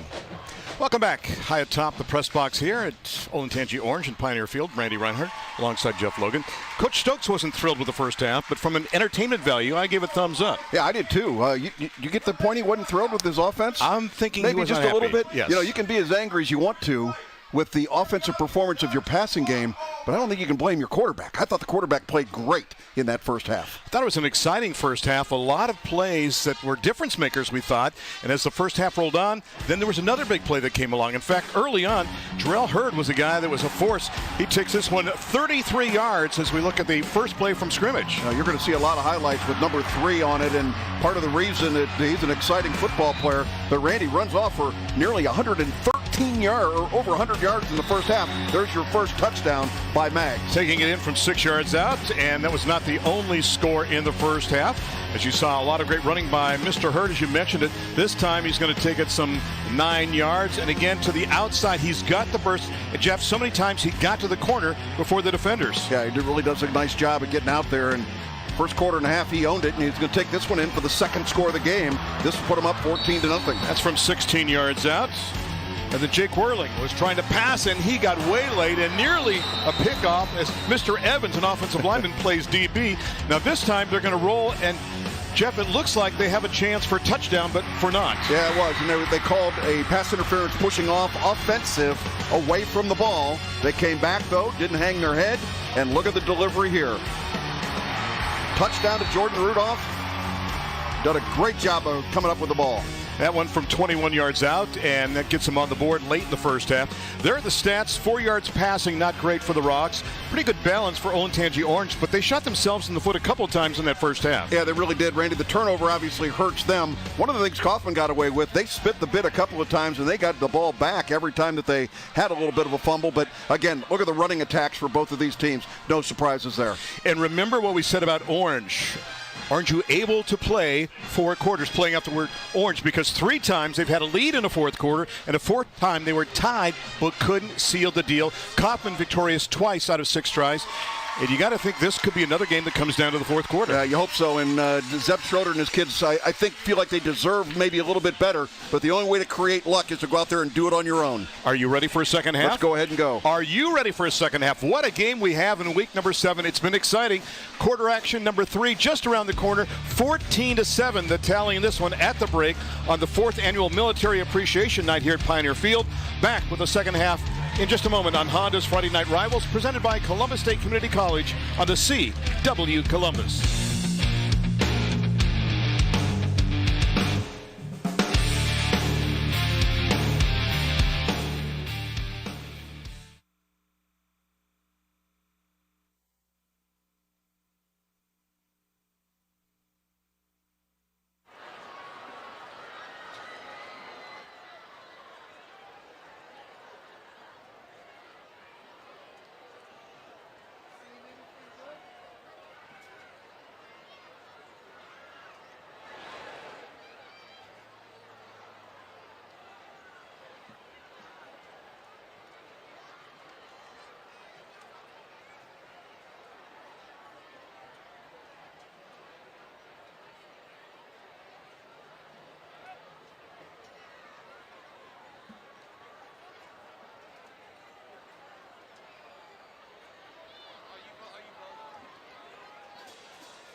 Just about ready for the start of the second half. Let's go back down to the sidelines. Miles Harris standing by with the head coach of the Pioneers. Thank you, Randy. Now, Coach, really strong performance there. Your team just continues to play every single play. What was your message to your team in the locker room? Yeah, that's their character. You know, they've been that way all season. I love these kids. You know, we got to do things, a couple things better execution-wise. You know, finish drives. We got to see our guard pulls and play downhill on defense, finish tackles, and try to make this game here in the fourth quarter.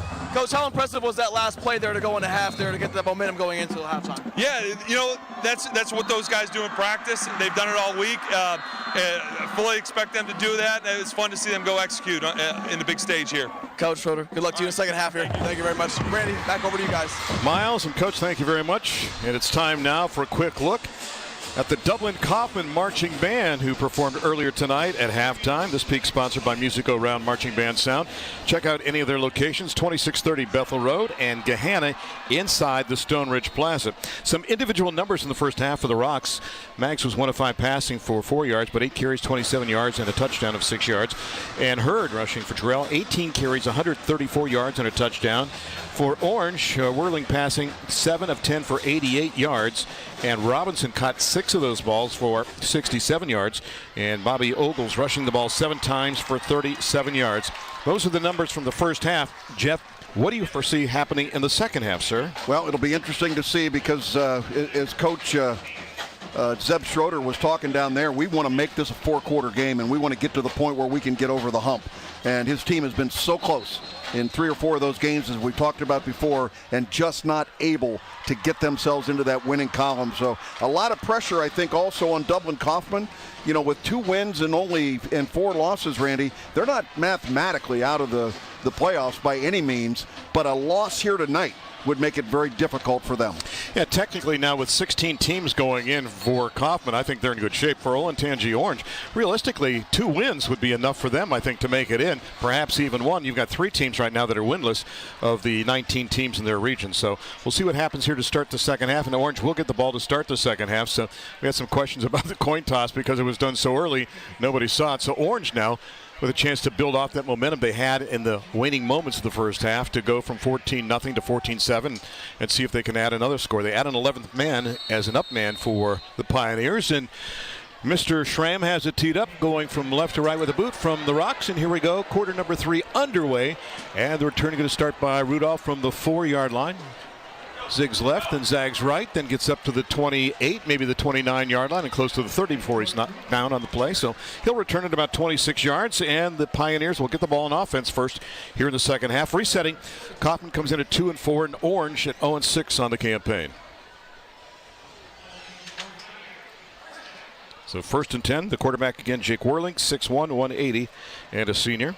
722 yards passing coming into this contest, and rushing for 464. So with the rushing yards he has so far in this contest, he's close to 500 yards on the season. Great numbers for a quarterback. On this Home Appliance Solutions first down. And a different wrinkle already on the first play of the second half. They bring a guy around to carry the football across the 35 up to the 36-yard line. Josh Pearson coming around from the end and making a nice gainer on the play for about 6 yards, make it 2nd and 4. Yeah, Pearson's a game breaker. This is a jet sweep, basically, where they're coming around. They've got 2 of the running backs out there blocking ahead of Pearson and able to come up with a great gain on first down of 6 yards.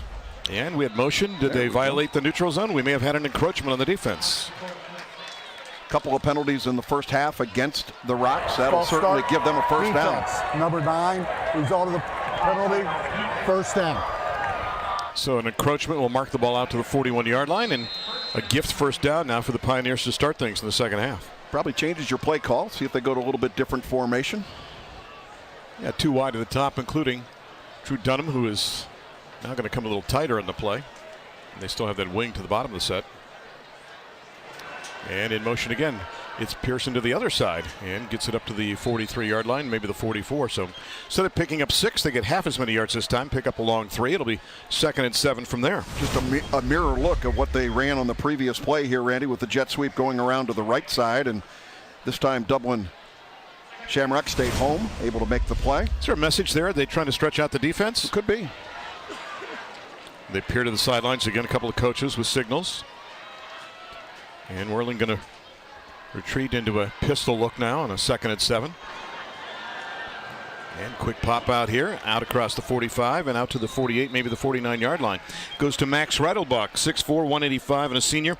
16 catches coming into this contest. And Jeff, he was not a factor in the first half. They didn't even look to him in the first half. Hunter Bright out there, number 11. He's the blocking guy on the play, and this is where you just got to make somebody miss. Max, a big kid at 6'4", 185. What a target.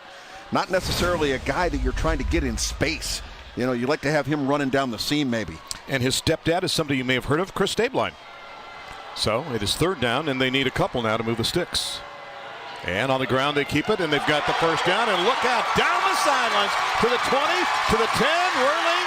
Does he make it in? There's a flag on the play, tossed out of bounds at the 22-yard line. Interesting. That flag was thrown 25 yards away from where that ball went into the end zone. Be very curious to see what occurs here. And it may be a sideline warning. It could be. We'll see. It is. Sideline warning on the Olentangy sideline. Somebody got too excited over there. 51 yards.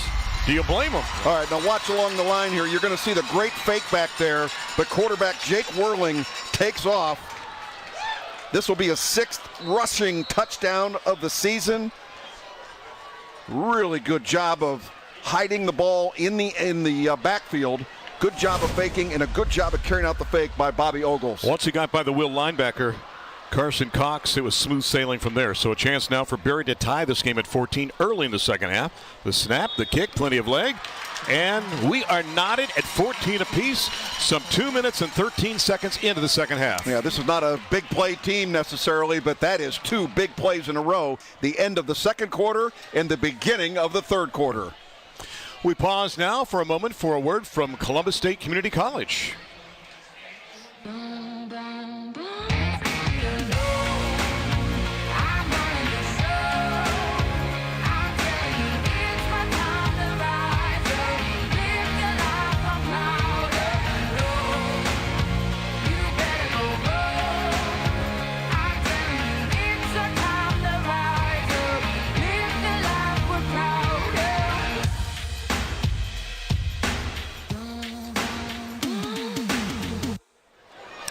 This has been a game of big drives so far in this contest. Kaufman had 2 of 80 yards for Orange. They go 44 yards to end the half for a score. And then the first drive of the second half, 5 plays, 70 yards, only 2:05 off the clock. And Whirling taking it the last 51 yards. Indeed, now he is over 500 yards rushing on the campaign.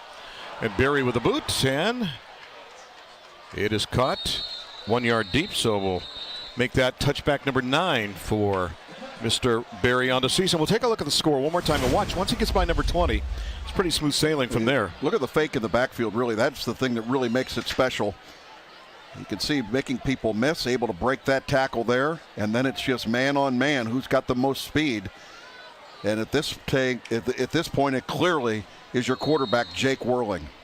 Anderson in pursuit, but couldn't catch him, and now we're tied at 14 early in the second half of week number 7. Let's see what Maggs and Hurd and company can do on a 1st and 10 from the Rock 20-yard line.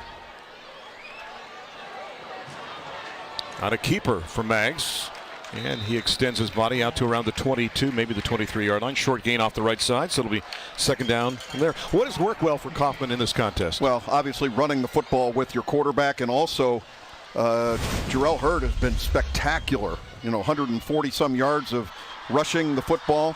You would think with as much running as that they have done, they'd have more scores to put on the scoreboard, but they have had long drives. Never have they had really good field position to start a drive. And you would think a guy like Hurd would avoid contact. It's 170 pounds going against 250 or 260, but he likes the contact, and this time finds the gap and gets the hit at the 30-yard line, but still has enough as Houston bangs into him, but he's got the first down for the Rocks. Linebacker Alex DeShane, number 25, coming up. He forces it back up inside. Ryan Sevilla, who is normally that linebacker, out with a little bit of an illness, unable to make the game tonight. And there you see Luke Houston coming up with the play. Turn it inside. That's what your job is, and let the other linebackers pursue and make the play. 2 wide to the top, 1 back in the backfield. And Hurd's going to slide over to the right-hand side. And boy, if you try to arm tackle him, you're going to lose that battle because he can just shake off a hit like that if you go high and find that gap and gets it out across the 35-yard line. Going to set up a second down and short now for the Rocks. Brandon Fedio able to make contact in the backfield. Watch number 34 right there. But how about the job by the running back? Hurd at 6 foot 170. And Randy, a guy like that's got the body of a wide receiver, but he runs like a fullback. Exactly. Second down after a nice gain on first down. They need just a handful of yards. Let's call it 2nd and 3. And it'll be Maggs this time, and we'll extend again and get to the 40-yard line and should have enough for another first down. And the old theory is if you're over 6 feet, you fall forward, you're going to get 2 yards, just like that, right? Shape, aren't you? Yeah. And Maggs, a guy that last year was 19 of 24 passing in limited time, 247 yards, 3 touchdowns. A guy that, as a sophomore, played some quarterback and also a wide receiver, and a guy that has good arm, triple option kind of guy. And we mentioned that contest he had against Jerome in overtime in the fourth quarter. Fourth quarter alone, 20 carries, 126 yards. It may come down to something late in this contest again. From the 41 they go. Well, they nearly left early. They did. Okay. There's the flag. False start on the offense. We'll move it back 5. Mr. Teeter. Dead ball. False start. Offense, number 22. 5-yard penalty. First down. Randy, talk about the long line of quarterbacks that Mason Maggs has followed. You look at Brady Quinn has come out of here, Gunnar Hoke, Cole Stout, Matt Trombitis, Jack Rafferty, Brian Camp. I mean, the list is just spectacular in terms of the number of quarterbacks that have come through the Kaufman system. Brady Quinn, I've heard of that guy. Yeah, he does a little bit of TV on the weekend. Great hair. He's got great hair. He has hair. 1st and 15. What? Look at this. Boy, that didn't look like it was by design, did it? Once again, it's Maggs who's omnipresent there and is able to corral that and try to make something out of nothing. There was a mesh problem in the backfield between Maggs and the running back. Watch here, ball there. And again, the running back closing down on it. Looked like Hurd wanted the football, and that's really kind of a chemistry that you got to have with that quarterback. When is he going to hand it to you, and when is he going to pull it on his read? And when Hurd reached out with the right arm and actually knocked it back into the midsection of Maggs, who was able to go ahead and pick up a yard on the play. They need 14 more, though. Looking underneath, has his man, and undercut nicely at the 39-yard line. Good job defensively after the catch by Deal to make the hit by Brock Fisher. Just a delay coming over the middle, running what we call a waggle route over the middle. You can see he was able to bring it out to the 40-yard line, nearly got it back to the first down, and again, you wonder, are they in 4-down territory the way Coach Stokes runs his offense? Fisher looking on. Second completion now in this game for Mason Maggs. He needs 11 from the 39-yard line. Wants to throw across the middle, guns it. Incomplete. Wow. Dangerous throw, and it's going to bounce around at the 41-yard line and now set up a 4th down and 11. How about Michael Klaus down there, the free safety, reading the quarterback the entire way, trying to get the ball to Colin McLean. See right here, boom, hit. Good solid football out there. And again, you put the hands on the ball of the receiver, you expect him to be able to catch this. Went right through his hands, hit him in the face mask. And then the separation by Michael Klaus, and it will bring up a kicking down for the Kaufman Rocks. McLean had 6 catches for 77 yards on the season. A floater snap back there. And there's the boot by Schramm. And a fair catch called for and made at the 29-yard line. And with that being said, Orange was down 7. Now they're tied, a chance to do some damage and take the lead. 5:43 left to go in the third. Knotted at 14 here on the CW Columbus.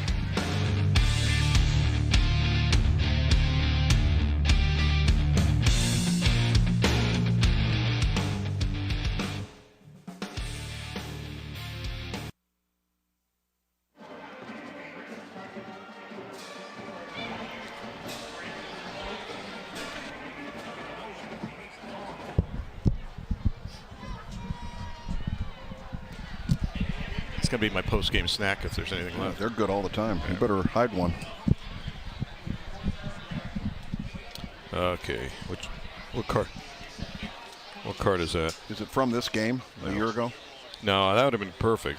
That was the Bradley game against these guys. Where is it? Okay. Got it. Missed it by 1.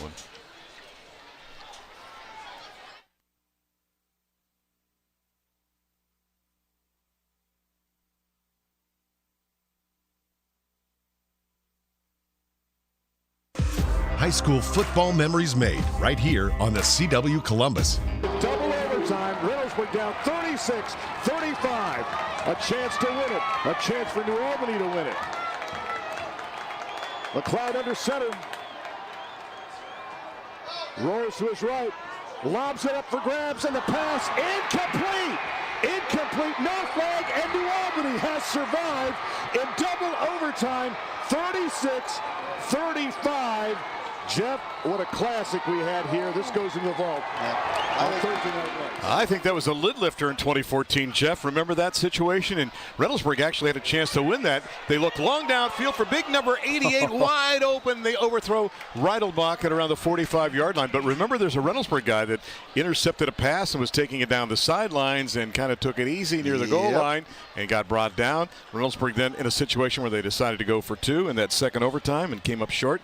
And New Albany, Bubba Kidwell and company survive and get the victory. Remember we talked about Max Reidelbach being a guy that you want to run down the seam. There it was, right down the middle of the field. And Jake Whirling thought he was in pass, punt, and kick competition, seeing how far he could throw the football.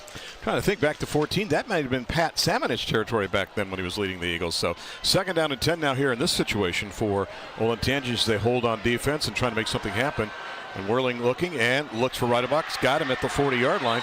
Apparently the message at halftime was, let's get the ball outside and get it in the arms of our big, tall, lanky wide receiver. Well, you noticed a lot of, Randy, you mentioned the jet sweeps early in the game, trying to stretch the defense a little bit, and now they're trying to work on the perimeter of this Kaufman Rocks defense, and Reidelbach, a big target at 6'4", able to come up with the play. Would like to see him lower his shoulder right here, deliver it, and protect your body. There's your high school football throw cam. It's like he took out the cameraman. First and 10 from 40. He was provoking him. Whirling back to throw, looking, and he's got more defenders than he's got wideouts, so he's going to tuck and run and now gun downfield on the out pattern.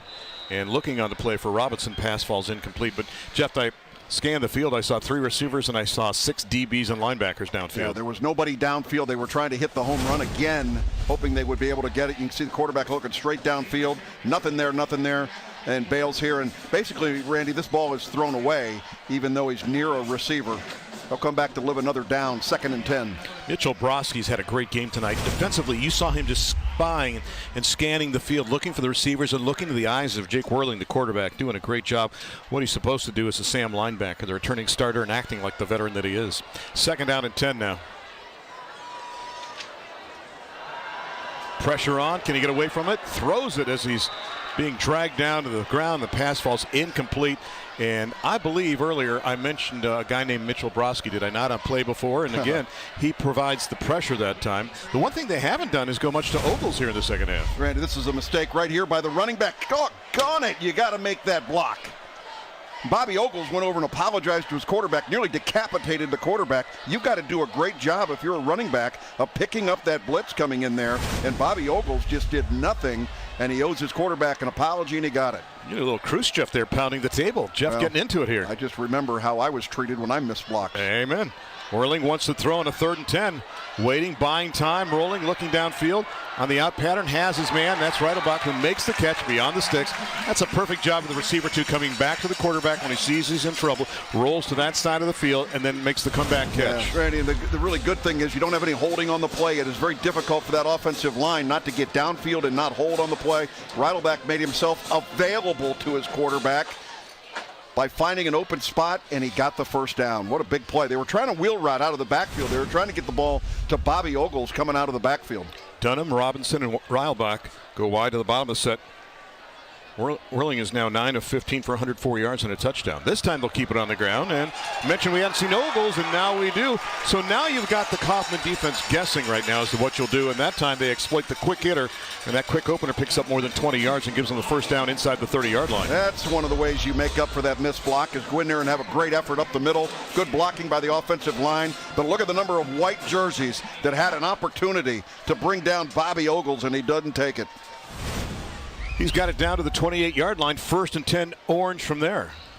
As they go again with that triangular set to the bottom, the same 3 guys I mentioned before, with Ogles in the backfield and Whirling the quarterback. And again, going to continue to move that ball down 28 yards away. Ogles again through the traffic, found a gap somehow inside the 25 to the 23. It looked like there was a rugby scrum at the 26-yard line. Sometimes a guy will go down right there and then, but Ogles found that little gap and got it down to the 23. Yeah, with all that window dressing down to the bottom, it does spread the defense out a little bit. If you're able to get to the second level here, Randy, you can make a big play out of this. So he's halfway home to the 23, 2nd down and 5 from there.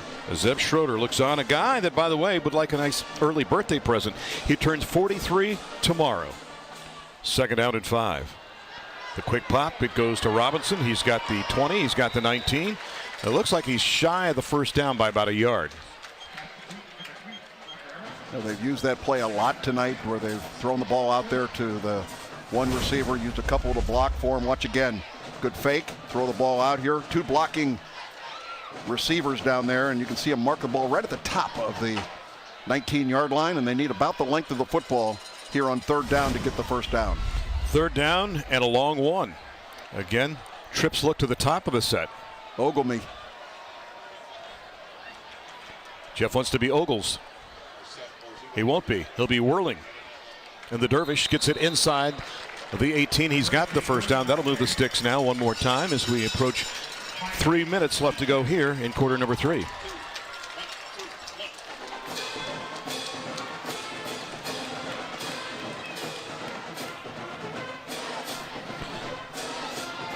On a 1st and 10 now from the 17-yard line. The Zambezi Bay player of the game will pick that out at the end of this contest as we hand it off to Ogles. Gets it down to the 15-yard line. Check out their 4 haunted houses, 2 scare zones, and plenty of wild rides. Get your tickets at ZumbiziBay.com for Zambezi Bay, as we'll pick the player of the game. Not recommended for children under 13, or as we mentioned, Jeff Logan. So the Zambezi Bay player of the game coming up at the end of this contest. Ethan Burden, number 19, outside linebacker, making the throwdown play on Ogles as he tried to run to the short side of the field. And then it was 2nd down and 9 on a quick slant. Pop is out to Robinson. He's got it to the 10, and then a rock wall hit him right there and brought him back to the 11-yard line. There was a mistake made in the routes that the receivers were running. We had 2 guys caught in the same spot. They may have been running a little pick play out there, but look at the 2 receivers right there. Not able to get inside. Really good job of causing havoc out there. Austin Jenkins, the outside linebacker, trying to get in to make the play, but he had to run through one of the receivers in order to do so. Could that have been a penalty? Because that blocker looked like he was blocking as the ball was in the air. The defender hit the offensive guy, so that is not an offensive pass interference. Stats on Robinson so far, and the handoff. Ogles needs to get the ball inside the 8-yard line. Let's see where they mark it now with under 1:45 left to go. They're going to say he's just shy. Big play here. What do you do? Do you take the 3 or do you go for it? Boy, I think you go for it here, Randy. Beef Central, because Luke Houston, who's got 7 carries, I think, for 21 yards and 3 touchdowns on the campaign, will come in as a larger running back, if you will. More times than not to block or to pick up the short yardage. They have 4th down, and if you thought it was the length of the football before, it's half the length right now to keep the drive alive inside the 10, inside the 8-yard line. See if they just go with quarterback sneak here and push the pile. Nope. It's Houston, and I don't know. Great job by that Rock defense to stand him up. He didn't get it where they're going to measure this thing. He did not get the first down. Randy, that ball was handed deep into the backfield, and they're going to turn it over on downs. Dublin able to come up with a big play there, and Colin Randy, Smith and company, great job. The woes of Orange continue when they get into what we used to call the red zone. For them, it's the danger zone. And you can see the job coming up to make the play. Mitchell Broski. Yep. He went up high, and then also getting him down low was Will Smith, and also cleaning up on the play was Colin Smith. So a couple of Smiths and a Broski combining, and they stop the drive. What a job defensively by the center of that defense for the Rocks, led by Brett Buchanan, the D coordinator. As we mentioned, he's a guy that was back with Coach Stokes at Minster in the past, and also a guy that has ties to Urbana as well. So 1st and 92 as they reset the football. We're going to change footballs. All right. So 1st and 92 from the 8.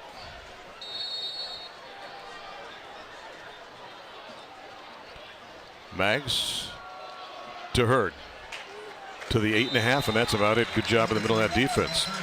Well, Jeff, it's the biggest plays, the biggest schools, the best high school football, and you get to see it first. Thanks to First Scores on Fox 28, sponsored by Spectrum. Tonight at 10:45, only on Fox 28. Second down with the ball resting just past the 8. Second down and about 9.5 as we're under half a minute left to go in the quarter. To the left side they test it, and there's a flag on the play. And Hurd's going to get out to around the 12-yard line. The hanky rests at the 9. That will stop the clock with under 22 seconds left in the quarter. Yeah, most likely holding. Yep.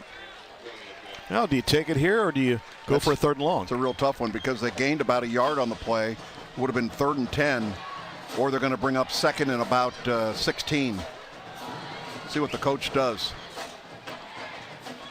Explaining the options right now to Zeb Schroeder and company. Remember the old days when the captain on the team, the football players, would actually make the calls on these? Yeah. Now they bypass the captains and go directly to the coach, and Zeb Schroeder is going to be consulted. Did you get a chance to do that as a captain? Oh, yeah. We called him all the time. I mean, you may have looked over to the sidelines to get some direction. Did you ever get it wrong? Oh, yeah. No, not you. No, come on. Ball's back at the 5. They take holding offense. Half the distance to the goal line. 2nd down. So we'll repeat 2nd down. Yeah, Zeb Schroeder was down working with his offensive football team, had no idea what was going on there. What's happening? Part of what you do. I mean, that's part of the deal, and that's why the headset communication so important to the coaches. 2nd and a baker's dozen. That's 13 to you and me. And now we'll crank the clock again. Technically, they don't have to snap again if they don't want to, but they will. And boy, that was a tough handoff that time. I didn't know if Hurd was going to get there. There was a little distance, a little separation between the quarterback and the running back, and Hurd got it, and Jarrell got it out for a short gain on the play, and that will be the last play of the 3rd quarter. So a big play will await, or at least a play call for Kaufman as we start the 4th quarter. We are knotted at 14 in the OCC week number 7. What a night. You're catching it all right here on Honda's Friday Night Rivals, presented by Columbus State Community College on the CW Columbus.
Ohio Education Association is proud to recognize Central Ohio's Scholar Athlete of the Week.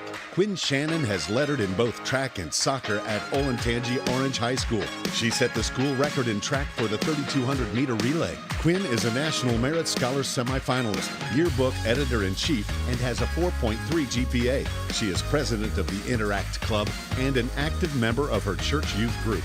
Congratulations to this outstanding Ohio Education Association Scholar Athlete. 4th quarter of action in week number 7, tied at 14. Dublin Coffman, Olentangy Orange. 3rd down, let's call it 10 now, from back of the 8-yard line for the Rocks, for Mags and company. Quick pop out in the flat, one-on-one. Can they get the 1st down? Nice stretch at the end of the play. The question was, is it enough for Mitchell Broski? Yeah, I think it's going to be about 2 yards short, Randy, of the 1st down. They're going to mark it about 1.5 yards to go, and it looks like the Coaching staff is sending in the kicking team. Good job. Nice misdirection here. Everybody going to the right side and able to sneak a back out of the backfield. Throw the ball out there, but unable to get the first down. Good tackling in the open field. I think that was Hannah that made the hit on the play. So Schramm ready to punt. Allegedly, we'll see. Could it be a fake?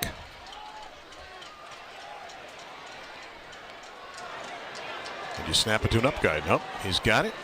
He's going to boot it. And there's the kick. And a fair catch called for and taken at the 46-yard line. The Pioneers will get it back. Tied at 14.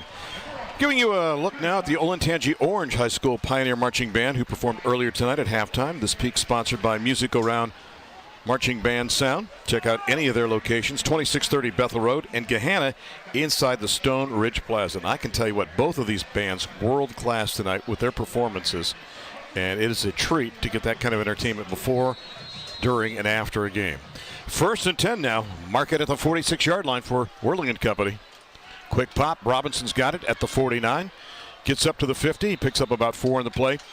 If you're just joining us, this is familiar territory now for Olentangy Orange, because in 7 games now, they've led in the fourth quarter 3 times and been tied now 2 different times out of 7 games. That's 5 out of 7 they've been right in, yet they're 0-6 on the season. Here we go again. Andre Robinson out there at the wide receiver spot. Just a quick bubble pop out to him on the short side of the field, trying to create something. Great pickup on first down, 2nd and 5.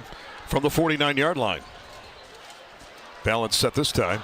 Ogles has got it, and he's going nowhere. Great job by the middle of that defense.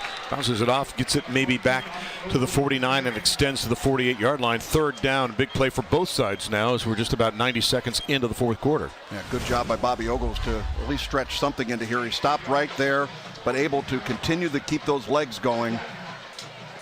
And he's able to get up inside, and there's the extra 3 yards, Randy, by just stretching forward. 3rd and 3. 3 to the top, including Reidelbach and Dunham.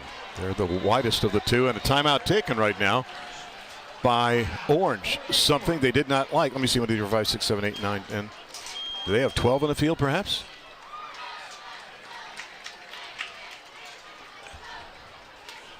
We pause now, and we'll return to the game after this message from Music Go Round. Music Go Round in Columbus at Carriage Place Shopping Center and in Gahanna is your local music resource. Woodwinds, brass, percussion, strings, keyboards, and more. Music Go Round is your back-to-school destination with a huge selection of used instruments perfect for students, hobbyists, and professionals alike. And at Music Go Round, you can trade in and trade up. Bring in an instrument you're no longer playing and trade it for one you've had your eye on. Located in Gahanna at the corner of Morse and Hamilton Roads, and in Columbus in Carriage Place at the corner of Sawmill and Bethel Road. I hear that music in that commercial. I want to break into I Will Walk 500 Miles. Who's that, the Proclaimers? I think that's who it was. It's a little too new for me. If it's outside of the 1970s, I normally don't know, but I hear that backbeat, and I love that commercial. Thank you to Music Go Round and all our great sponsors. Please patronize them and thank them for their support of these games every week on the CW Columbus. Our 10th year of doing games, and we'll continue to do it till we get it right. And one guy that always gets it right is our fearless leader, Dean Marini, inside the truck for Image Video, and Gary Puckett back at the studios of Sinclair, and Joe Henry working tonight as well, too, in the truck as a producer. Thank you guys for all the great work you do. 3rd down, big play here. And it'll be a keeper by Whirling with the acceleration, Jeff. I don't think you can stop him, because by the time he hit the line of scrimmage, he was in full force, and he got it down inside the 41 and enough for a Pioneer first down. Yeah, on the read option, he had both options available to him. Had he given the ball to Bobby Ogles, he probably would have had the first down, but a lot of people pursued out that way, able to find a seam. Let's give a shout out to that offensive line doing a great job up front. Zachary McDowell, the big left guard, going down field there to making sure there was a gap there for Whirling to get the first down. He's got it, and he's going to call his own number again and get another nice gain inside the 34. Takes a shot to the back, which always hurts on a spin move, but picks up 7 or so on that first down. Whirling continues to run the football. He's got some impressive numbers. 9 carries, 108 yards. Nice job. And a touchdown from 51 yards out. Absolutely. So a gain officially of 8 on the play. 2nd down and 2 from the 33-yard line. I mentioned he's averaging nearly 20 carries a game from that quarterback spot. You go back and look at Bobby Ogles. Bobby Ogles only 65 carries so far on the season, averaging just over 10. R&R, Reidelbach top, Robinson bottom. Slant move, passes complete. It goes to Robinson. Andre spins inside the 20, the 15, all the way down to the 13 before he's knocked down, carrying 2 defenders, and Andre Robinson with another first down for the Pioneers. Under 9 minutes left to go in this contest. You know, I wondered about Jake Whirling. It looks like there's a penalty. They're going to bring it back. I wondered about him, 50% completions coming into this game, if he was going to be an on-target kind of quarterback. And tonight he's been that way. He has been able to put the ball into small windows there, and let's look for the call. Ineligible receiver downfield, offense number 52. 5-yard penalty, second down. Well, I praised Zach McDowell, and now have to say naughty guy that time. Well, the thing is, it'd be hard for him to get downfield that rapidly. That was a quick hitter. It was only miscommunication. It had to be, Randy, that somehow, some way, he picked up the wrong signal on the play from the sideline. Second down. They need about 8 coming back around this time to get it is Pearson. He's going to get it down to the 36-yard line. Great hit on the play. That was Anderson coming up from the secondary, big number 6 to make the hit on the play. I'm telling you, this kid can play football. He's not shy about running, and he hits hard. And I don't care if he's 5'5" or 6'5". Number 6 is a missile. Yeah, he's only a $155, and look at him come in there and make that play. Very impressive. That's a play as a running back you don't want to do too many times. That's just taking too long to operate. They need 5 more on third down. Whirling, rolling on the out pattern. Reidelbach makes the catch, and he stays in bounds and has enough for the first down inside the 30-yard line. Reidelbach has been huge here in the second half, Randy. Not huge because of his size. He's got that too, but huge in terms of making himself available to his quarterback. Watch the ISO here. Going to do that runoff pattern, make himself available, and just make sure he's got the football. Really good job. And most importantly, if you're a young football player watching that as a wide receiver, he got himself downfield far enough to make sure that he had the first down. 1st and 10 from the 27-yard line. And Ogle's brought down from behind the line of scrimmage. Nicely done that time. Coming around to the football to make the hit on the play for the Rocks, Ethan Burden, the linebacker. So Burden, the outside linebacker, this is a guy that's just a sophomore, 5'10" and 150, but he hits a lot harder than that. Yeah, they're isolating Burden when they come up there to be the guy that you're going to option off of, and that time Burden was able to make them wait. The decision made by the quarterback ended up being the wrong decision. So the beast is Burden at the time. So we play off the stones, and inside, Whirling gets the keeper play inside the 22 to around the 21-yard line. Now, one thing to keep in mind here is they decided not to do it before, but if you attempt the field goal, you've got a guy with a leg in Barry who's missed one in this contest, just barely wide left, but he's got a strong enough leg that his range could go up to about 50 yards. Yeah, they're approaching that Olentangy Orange danger zone, getting it down near the red zone where they've really struggled all season long. Last couple of drives, they've proved that they can get it into the end zone. Let's see if they can continue to do so. Third down and a long 4, maybe 5. 6:47 left to go, and now 6:45, and now they're going to burn another timeout. Look at the frustration with Zeb Schroeder. He is not happy, huh? Did not want to use that timeout, but they had some miscommunication in terms of the formation for what they wanted to run. It's too big of a down, Randy, to run a play that they didn't feel 100% comfortable with. And now they burn their second timeout. They have only 1 remaining.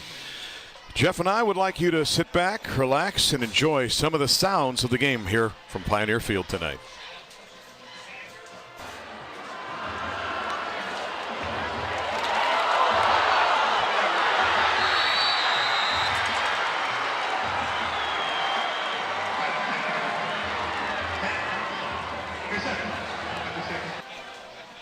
Courtesy of Music Go Round. Yeah. Great crowd here tonight. You know, you look at this crowd, especially in the home side, this is not the crowd of an 0-6 team. This is a crowd that's dedicated to their school, as are the folks from Dublin Coffman as well, too. But it's Military Appreciation Night. I think that mixes into the equation as well. Well, how about the positive nature of your head football coach, too? You know, for this Olentangy Orange football team. Oh, yeah. You know, it'd be easy to get down on your team at 0-6, and all he does is continue to flow with high energy and praise for his football team. He wants them to get better. All right? He wants them to get better. There's our military appreciation for Private First Class Nelson Zander. Saw that young lady before the game. And we thank all those that have served, and remember those that have also paid the ultimate price for the freedoms that we have here today. Whirling on the slant. Robinson in stride inside the 10, down to the 6. He's got a 1st and goal for the Pioneers with 6:37 left to go. No ineligible downfield that time. They came back with the same play, the slant, and what the quarterback is doing, Jake Whirling is waiting for his receiver. Number 3, Andre Robinson, to kind of break through, find a seam. There's the window. Look how tight that is, and he's able to thread that needle, get it in, first and go. Worley on the quarterback draw to the outside, just undercut. Nicely done by number 13 on the play. If Jaden Cooper doesn't come up from the secondary to make that hit, he's going to waltz into the end zone. Yeah, Jake Worling showing his skills in terms of being able to read that defense. Supposed to go inside. He's able to bounce it here. And a touchdown saving tackle, Randy, as you mentioned, by number 13, Jaden Cooper, the young junior, 5'11", 170. Jeff, this is the 12th play of this monumental drive with 5:50 left to go. Again, the Rocks with their full complement of 3 timeouts. On a second down and goal from inside the 4-yard line. It is Worling. Inside the 3, maybe near the 2. It'll be third down and goal. Boy, right now, if you're Orange, you're in a situation where you try to get that jinx off your back. You'd like to drain as much clock as you possibly could and get a touchdown, take the lead, and force the Rocks to come back and score. Is that all you want? That's all I want. And a cheeseburger, too. There you go. You know, the last drive, obviously, they got stopped on 4th and about a foot. They certainly don't want that kind of a circumstance here. They are third down and goal to go. Let's see if they try to take it outside. Pinching between the tackles didn't seem to help this last play. And inside, Worling's going to take it off the right side this time and take it in for another Ramos Roofing touchdown. Get your free estimate on a roof by calling or texting 614-761-ROOF. The Pioneers take the lead with 5 minutes left to go, 20-14. Yeah, they guessed wrong on the read option the first time. They got it right this time, and quarterback Jake Worling, his second rushing touchdown of the evening. Again, look at the big hole up front, and think of the time of possession that the Olentangy Orange team has had, Randy, in this second half of play. Well, we only had 3 possessions in the first quarter to begin with, and it's been very limited because Olentangy Orange took the first drive of the second half, marched down the field for a score. All-important extra point here for Barry. The snap, plenty of leg, the kick is up. Does Kaufman have an answer in the last 5 minutes? We will find out after this break. Week number 7, Orange 21, Kaufman 14. This is Honda's Friday Night Rivals, presented by Columbus State Community College in one place on the CW Columbus.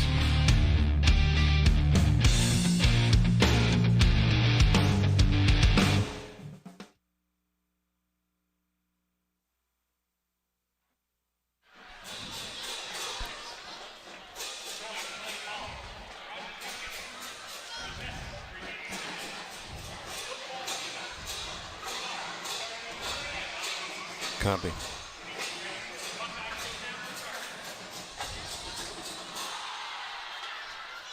See if we get an update on Berlin and Jerome.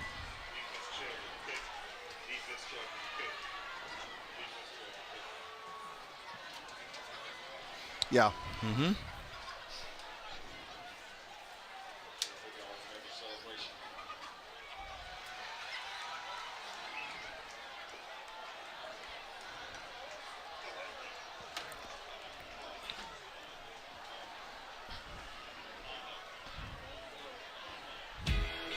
Ten years of high school football on the CW Columbus, and we are looking forward to more.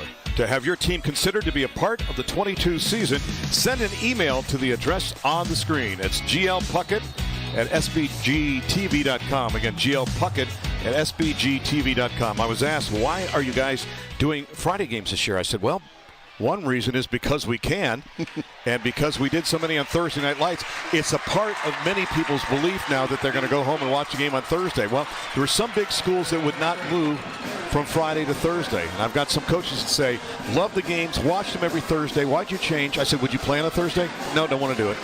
Don't want to do it. And so that's why we've done this, because everybody's playing on Friday. Now, you never know what will happen in the future, right? We don't know if the OHSAA will allow us to continue to do Friday games live, but we'll work together and bring you the best possible game we can every week. Now, Worley 2 touchdowns on 2 runs that have totaled 53 yards. That was a 2-yard touchdown run. Maggs and company looking for the answer, and outside, Mason Maggs has got an opening. Boy, one guy to beat to the outside and nearly broke it.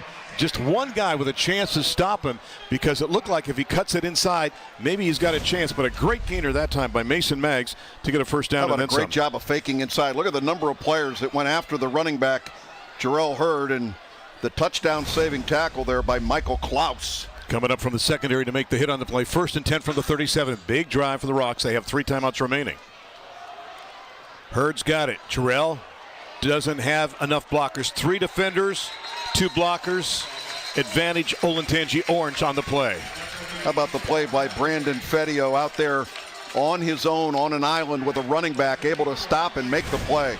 Very impressive. Watch it. This is a stretch, and the defense does a terrific job here running this sideline to sideline. And there he is, number 34, Brandon Fedio, making the play. Second-year starter for the Olentangy Orange Pioneers. 2nd and 9 from the 38-yard line. Little flea flicker back to Maggs, looking long downfield, has a man on the far side of the field, throws it up, and the pass is caught inside the 15-yard line, snared at the 14, brought down on the play by Alex Deal.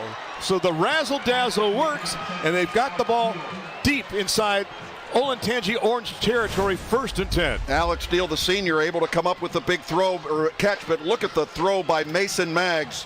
On target, on time. Pretty good defense, Randy. They had 2 defenders in the area, but that ball was just perfectly thrown. Wow. Gain of 49 on the play. 1st and 10 from the 14. 3:52 left to go in regulation. Off the right side, a nice gain on the play inside the 10 to around the 8-yard line, as he's been a workhorse in this contest. Jarrell Hurd, slow to get up. I'm going to make sure he was okay there. Just kind of taking an extra second. And actually, I think he's going to check out of the game. You think he fell on the football? Yeah, I think he just needs a blow. I think he's worn out, Randy. Here's the drive right up the middle. Again, not a big kid at 170 pounds. And you can see he takes a pretty good lick right there. Helmet to helmet. So mark the ball at the 7-yard line. 2nd down and 3 from there. Anderson in this contest. Anderson off the right side, going for the diagonal, and maybe got a yard, and that's about it. Good job by that defense to shut it down. Big number 4, Isaac Campbell, helping to make the hit, who we saw as a running back in the past. Very physical guy at 235 pounds. Look at him closing speed right there and just able to come up and make the play. Good job by Orange and Randy. 3rd down and about 3. 2:43 left to go and ticking in this contest. They need a couple to move the sticks. Empty backfield. Maggs goes right into the pile. Does he have the 1st down? Looks to be inside the 4 and has a 1st and goal for the Rocks with 2.5 left to go in regulation. Well, you would expect a steady dose of number 1 running the football down here inside the 10-yard line, and knowing it's coming and stopping it seem to be 2 different things. Very impressed with the way Mason Maggs runs this football team from the quarterback spot. And good news for the Rocks. Hurd is back in there in the backfield to the right of the quarterback Maggs. Handoff goes to Hurd. Fights, tries to get to the goal line, but pushed back on the play as Fedio just grabbed by the jersey and the arm and brought him back. He got inside the 2-yard line. It looked like the progress was going to take him forward, but you could see the strength right there by Mr. Brandon Fedio, number 34, to pull him back. This is where all the exercise in the weight room, all the hard work comes together. Look at the strength here of being able to make that play happen. That's why these young kids are spending so much time in the weight room trying to build their strength. 2nd and goal from inside the 2-yard line. Under 2 minutes left to go. They're coming on a blitz. Maggs, does he break the plane? Yes, touchdown. Count it for the Rocks. 21-20. 1:33 left to go. Is there a decision to be made here, or do you just go for the tie? Oh, I think they absolutely will kick the extra point here, Randy. Cannot imagine them going for 2 at this stage, and field goal extra point man is out there. And watch again. You can see good blocking up front. Really a nice job by that offensive line. Kyle Buckley, number 77, who's getting that start at right tackle over Dylan Doherty, who moved down to the right guard position. Schramm to tie. The snap, the kick, nearly perfect. It is good. We are tied at 21. Mason Maggs, his 7th touchdown rushing for that guy on your screen, to knot this one at 21. What did we say about Olentangy Orange? They make him exciting, if nothing else, and now the Rocks with a great answer driving down the field. When you think what they had to do, Jeff, to go down the field and traverse some 80 yards and come down here with a tying score in the waning moments, and they did that all and didn't burn a timeout. There's the orb.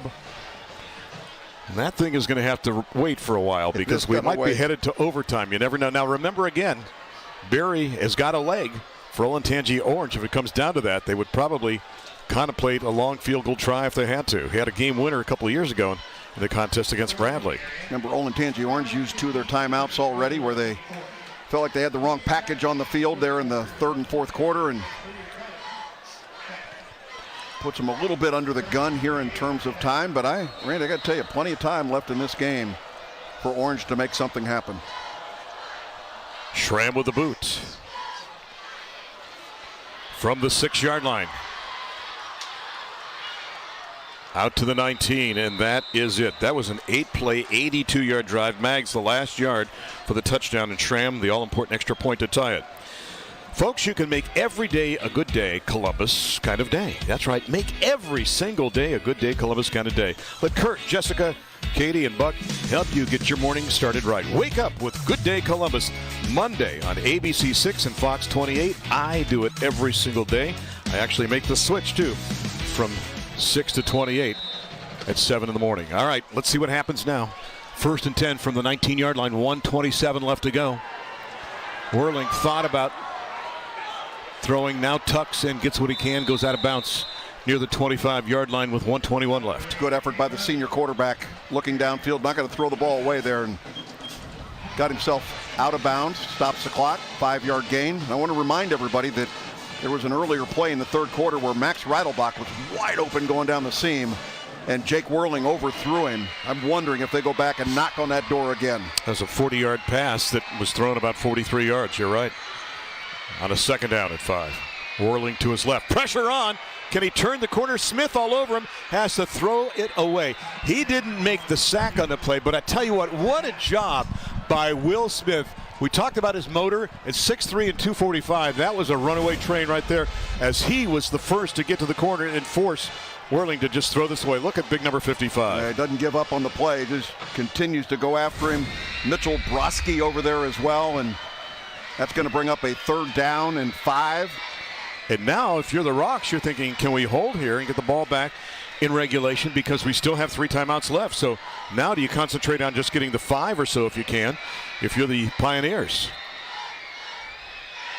Whirling, pressure backside, rolls away from that.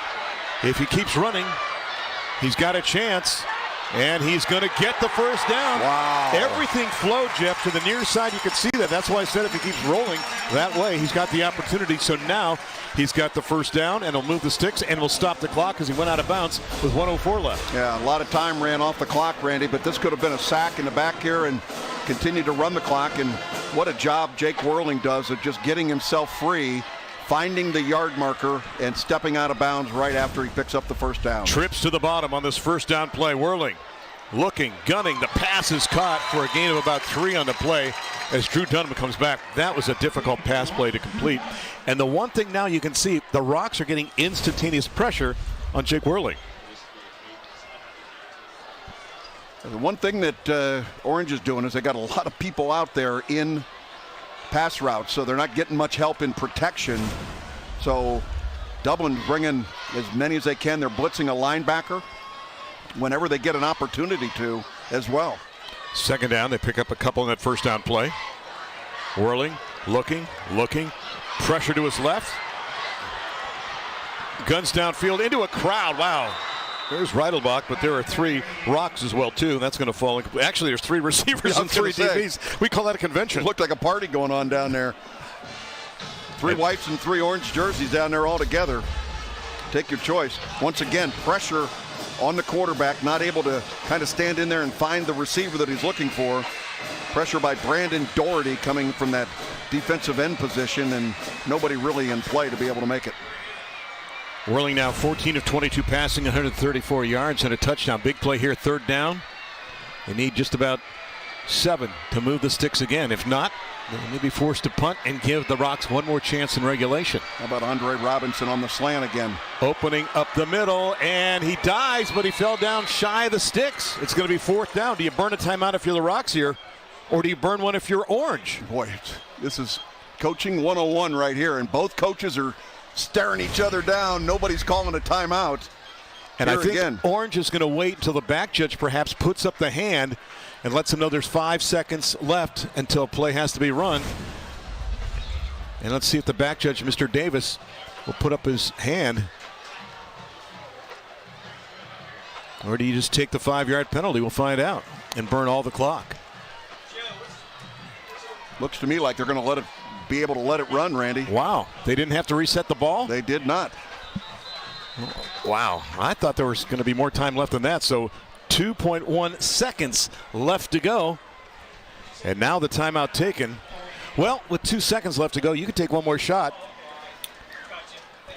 and see what happens. So if you're Orange, you're here saying, look, 2 seconds left to go. This game has not been decided yet. We got to figure out, do we have a play? I hearken back to last year. Remember that play? It was the pass play that went to Andre Robinson, then the game-winning lateral, and that was a lateral, by the way, to Caden Konzak down the sidelines against Bradley. That was a game where I think we had 3 touchdowns in the last 90 seconds of that contest, and they got the victory at the end to win that. Could they pull that rabbit, that same play out again and get the short pass? And if you're on the other side, I don't know if you have that sense of history if you're Coach Stokes, but you got to know that there's a chance for some razzle-dazzle, right? Well, it's a game of football. You know that they're going to try and come up with some kind of a gadget play here, or at least try and throw the ball as far downfield as you can. Remember, Dublin got one of their touchdowns early in the football game because of an interference call. And obviously, if there was an interference, that would not end the game in regulation on a defensive penalty. They'd get another opportunity. Right. Yeah, if you can get into scoring position. Now, remember, the pass interference is going to be 15 yards. That's not going to be enough. But we'll see what happens here.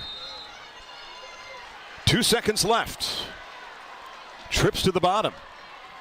Ogles to the right of Whirling. Back to throw. Looking and throwing it up for grabs downfield, and the pass is going to sail out of bounds. I see no penalty flags. I see zeros on the clock. Folks, we are headed to overtime. The visiting team, Jeff, should be able to call the coin toss. Now, the winner of the toss gets a choice of offense, defense, or end of the field. There's 3 minutes until the first overtime. There'll be 2 minutes for additional overtimes, and the home team gets the choice in the second overtime. Then it alternates for additional overtimes. We'll find out what happens. Knotted at 21. We'll take a break here on the CW Columbus.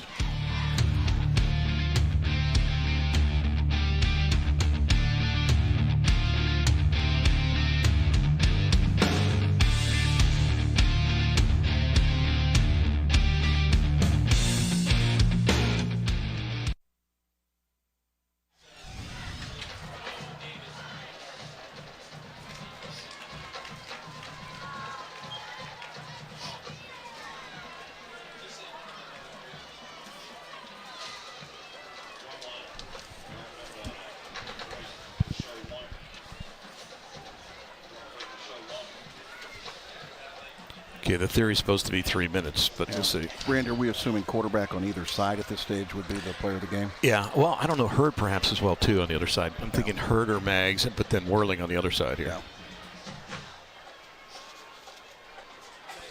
We have to wait for the big play, I guess. I would just like the quarterback to get it so Coach can comment on it.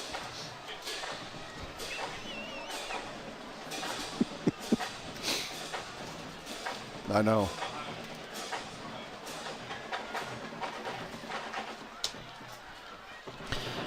Our first overtime contest of the season in week number 7. Dublin Coffman and Olentangy Orange knotted at 21. What a game this has been. A big late drive by Olentangy Orange in the first half to go ahead and get on the board after they were trailing 14-0. They made it 14-7. Then the first drive of the second half, they came out and knotted this thing at 14-all. Then Olentangy Orange took the lead at 21-14. Then we got tied at 21. They're explaining the options down there on the field. And explaining to the captains, again, what I mentioned, too, about the options that you have.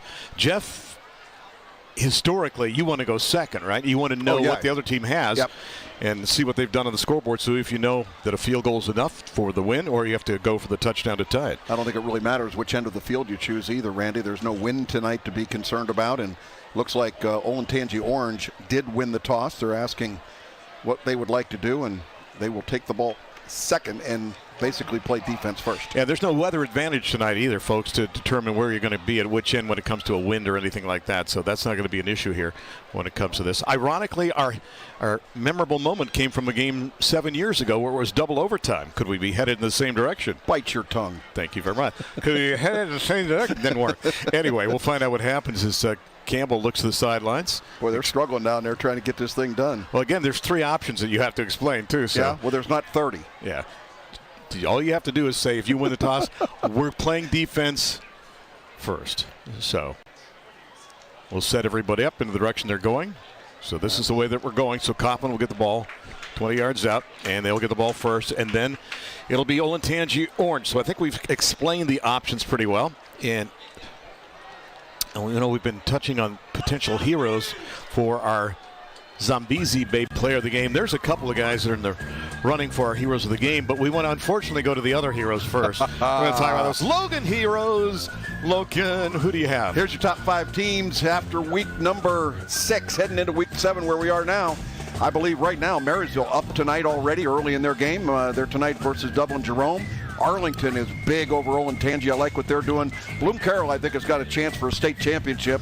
Big Walnut is doing terrific, and Newark Catholic tonight against Johnstown Monroe. And there's 3 or 4 other schools that are on the outside knocking to get in, including your vote for New Albany. There you go. Newark Catholic, coached by a guy that went to my high school in Ryan Aiello. So pretty congratulations impressive. to him. You love it when that Logan's Heroes music comes up, don't you? It's like a root canal.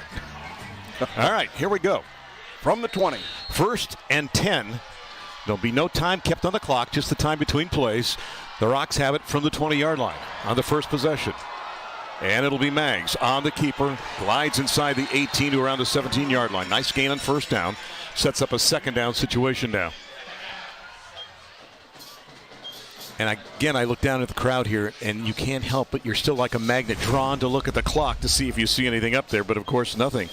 The drives in this contest for scores. For Kaufman, they drove 80 yards, and 82. For Olentangy Orange, 44, 70, and 54 yards. Second down and 7 from the 17. Again, you expect a full dose of quarterback Mason Maggs. I'm thinking a little herd time. And a quick pop out in the flat. It's complete, but undercut on the play. They got it out for a gain of about 1 on the play. Was that Broski who made the catch? And it was, and a good hit on the play for the Olentangy Orange defensive secondary and Mr. Hanna. Yeah, Aiden Hanna coming up, reading it very well. Again, not much opportunity for the receiver to get turned upfield. He had people on him right now. And he is just a sophomore, Mr. Hanna, making the hit. So big play here for the Rocks to keep the drive alive and then to contemplate what they want to do on 4th down. 3rd down. Closer to the 16-yard line now. Quick pop, has a man open inside the 10, down the sidelines, inside the 5, and in for a touchdown. The Rocks score first with another Ramos Roofing touchdown. They take it in for the score, and they get the lead here halfway through overtime. Trey Hetterly, the receiver, taking it into the end zone.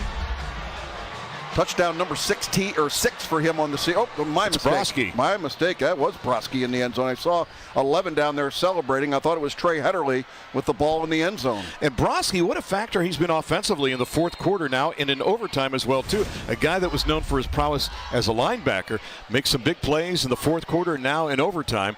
And now extra point time for Schramm. There's the kick. Plenty of leg. It is up. And it is good. So 28-21 halfway through this first overtime. So if you're Orange right now, you know what you have to do, Jeff. You have to get that touchdown and the extra point. Exactly, Randy. And I'll tell you what, I give Dublin Coffman a lot of credit. They came out and they did not run their base package of Mason Maggs running the ball on every play or handing the ball off to Hurd. They came out with a couple of play-action pop passes and really something out of character for them. And it would appear to me that they have to have a little bit more confidence in that passing game now. Well, think about the start of the second half. That's what Orange did in the second half to stretch out the defense. And when you talk to Coach Garen Stokes, he'll say, what do you do for an offensive set? He goes, I try to score points by putting players in the best situation, trying to run and get to the perimeter whenever they can. And if the pass is open outside, we'll take that too. And that's what they've done. So now we switch around, and Orange will have the ball 1st and 10 from the 20-yard line. They know they have to score. And the question is, if you score, do you go for 1 or 2? Here we go for Whirling and Company. 1st and 10 from the 20. Any turnover, by the way, would end the overtime session and the contest. And Whirling, running, gunning, throwing, has his man, Reidelbach, down to the 5-yard line. Waited to the last second, threw that, and gunned it down there and got the pass to Max for a first down and goal inside the 6-yard line. Boy, these last 2 series have been nothing but Jake Whirling running around and trying to find open receivers. Been scattered all over the place, and he found his big guy, Max Reidelbach, right down there and able to make the play. They're down to the 5-yard line, first and goal. That's a guy that hasn't played that much football in the past, was on JV last year, and now has been a force the last year for the Pioneers. From the 5, Whirling on the quarterback draw, finds a gap, pushes, backs his way inside the 2-yard line. It'll be second down and goal from there. Does it haunt you at all a little earlier than Halloween if you're Orange, knowing what's happened in the past near the end of a game? Well, I've unfortunately had to call this the danger zone instead of the red zone when it comes to Olentangy Orange, but they're starting to prove me wrong, and they've been executing pretty well in the danger zone. Does Whirling keep, or does he hand it off? Hands it off to Ogles, who tries to back his way in. They're going to say he's short of the goal line. The Pioneers trying to signal touchdown, but they're going to say no, he is short. It is third down and goal. Can the Rocks make a stand defensively here? They mark the ball right at the 1-yard line. We're going to get a great shot here from our sideline camera. You can see it looked like Bobby Ogles was certainly across at that point, but no call. Going to third and goal at the 1. Do you risk the handoff here or just keep it if you're Whirling? Boy, I like Jake Whirling being able to read the read option here. And remember something called a quarterback sneak they used to run in high school? Yeah, to get behind center for that to happen, though. Whirling to keep, pushes, and breaks the plane for the touchdown. Make it 28-27. All right, Zeb, it's your birthday tomorrow. What are you doing? They're going for 2? 1. Come on, Zeb. Barry has come out onto the field. At least they're giving the look that they're going for 1. Another Ramos Roofing touchdown. Probably the right call, and his team deserves another opportunity on defense, but a great job by Jake Whirling getting the ball in. The offensive line creating that surge up there. They owned the line of scrimmage on that play. That is the 8th touchdown on the ground for Whirling, his 3rd in this contest. This to force his 2nd overtime. Snap, kick, it is up. We're going to overtime number 2. And again, what I mentioned to you about the overtimes, remember, the home team now gets the choice, the 2nd overtime, when it comes to a coin toss. We're going to take a break. Overtime number 2 coming up, tied at 28. They liked it so much, they're going to do it again. And you're watching it all right here on the CW Columbus.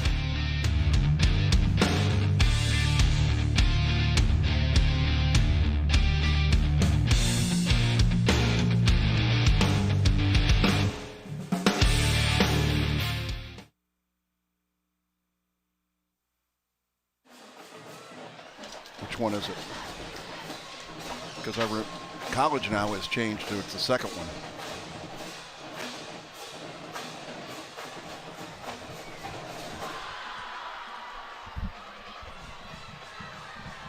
They're going to the other end of the field too.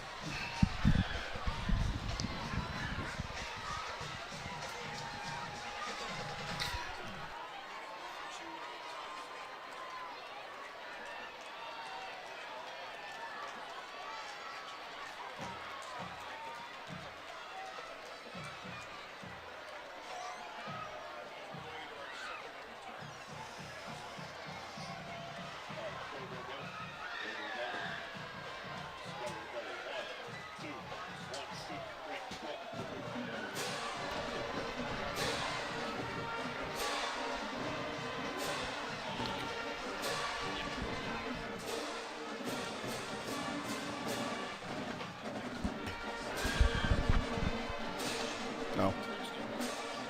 None.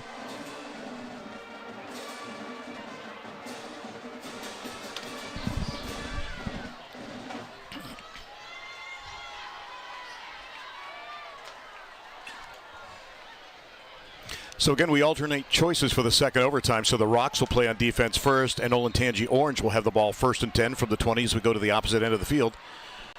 In overtime number 2, bonus coverage here. Whirling, looking, rolling. He's going to have to tuck and go because he's got 3 receivers and 6 guys back in coverage. So he gets what he can and motors out of bounds on that play. Nicely done that time, because you look downfield, and Jeff, it was kind of a replay of what we saw late in the third quarter when he looked downfield and Dublin Coffman had dropped back 6 guys in coverage. Well, Orange has been in this situation before. Week number 2, they went up against their fellow Olentangy School Berlin and lost in overtime 31-24.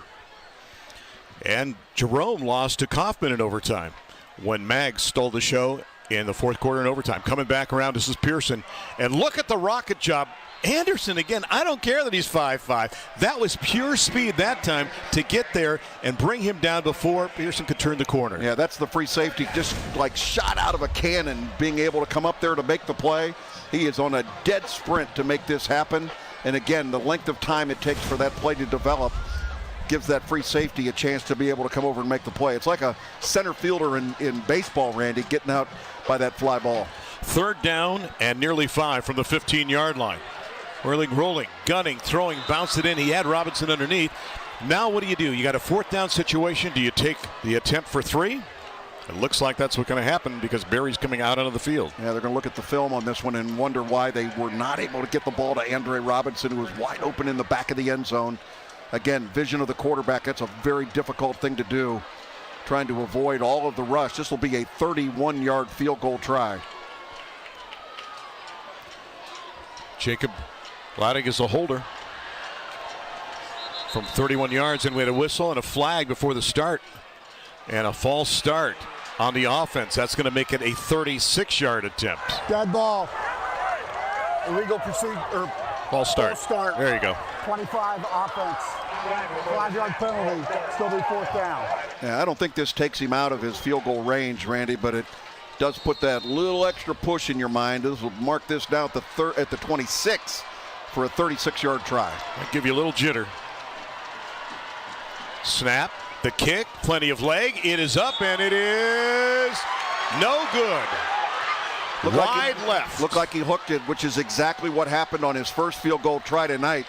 When you try and overkick it a lot for the kickers, Randy, they have a tendency to pull that ball, and that time it hooked as well, left of the upright. Now the defense has got to do their job.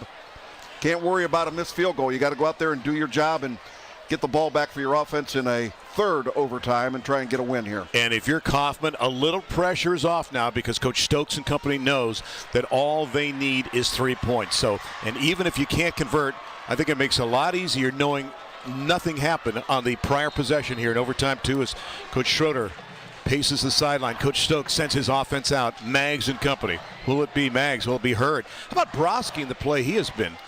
He's been something special kind of in the fourth quarter and overtime. Yep. Absolutely. Going to throw it.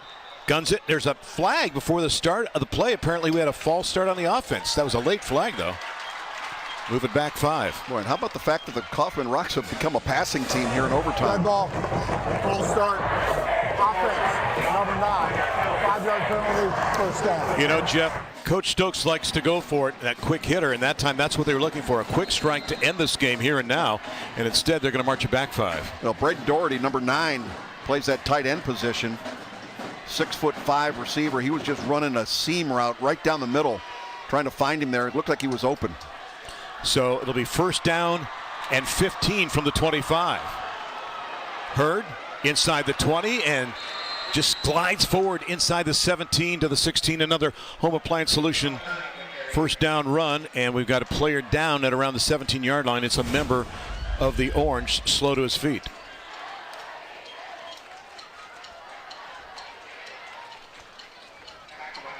And coming off the field now is number 9. That is Rico Franklin Davis. Coming up next week as we're knotted at 28. Just a reminder, we stay in the OCC for a big contest as Dublin Jerome heads to Olentangy Berlin, and we'll have all the action right now on CW Columbus at Friday at 7 o'clock. We'll kick it off at 7:06, so check it out. Should be a lot of fun. Hurd now 26 carries, 165 yards, and a touchdown. 2nd down, the ball resting inside the 18 at the 17-yard line. They need 7 more to move the sticks.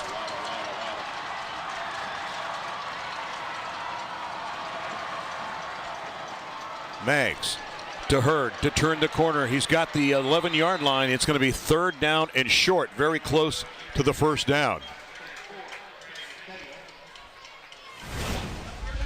Boy, Hurd's had quite a night tonight, Randy. Again, running into the short side of the field. Less defenders over there, but a really good tackle once again. Brandon Fedio has had one heck of a game at that linebacker position.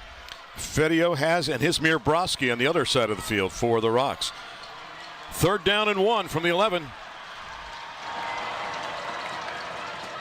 Hurd has the first down, and then some all the way down inside the 2-yard line. 1st and goal Rocks. With a chance now to get that score to win it in double overtime.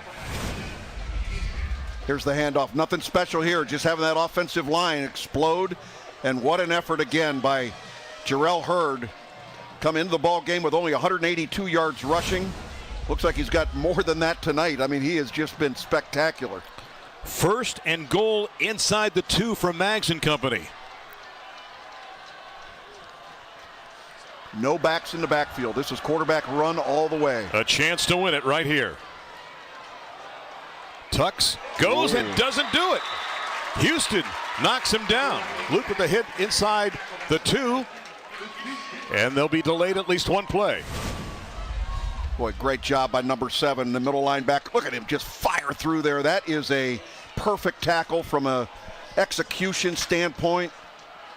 You send that one into the archives for this is the way you get the job done on defense. Here we go again. 2nd down and goal from the 1-yard line. Now Hurd in the backfield along with Maggs. He keeps and he takes it in for the touchdown. Mason Maggs with the game-winning touchdown in double overtime. And Dublin Coffman gets the victory 34-28, and they go to 3-4 in the season, and the frustration continues for Orange. We talked about the fact that Orange in the past had been leading in the 4th quarter 3 times and tied once. This game they had it both. They were leading in the 4th quarter and tied, and fall now to 0-7. Yeah, there was the fake. Gets it back inside. That rushing touchdown number 3 tonight for our quarterback. That gives him, yes, 8 on the campaign. And that's going to be, I think, the difference maker when it comes to picking our Zambezi Bay player of the game, because that was big, and his leadership of the team on offense was huge as well too. And this is a team that had an early lead, 14-0, cut 14-7 at halftime. Then Orange got the tying touchdown and actually took the lead in this game. And then Kaufman fought back to tie this game at 21. Each team scored in the first overtime. The Rocks score in overtime number 2, and they get the victory by 6. Yeah, Mason Maggs with 17 carries, 63 yards, 3 touchdowns. And how about Jarrell Hurd? 28 carries, 180 yards, and a score. More to come in 30 seconds, but first this message from First Scores on Fox 28.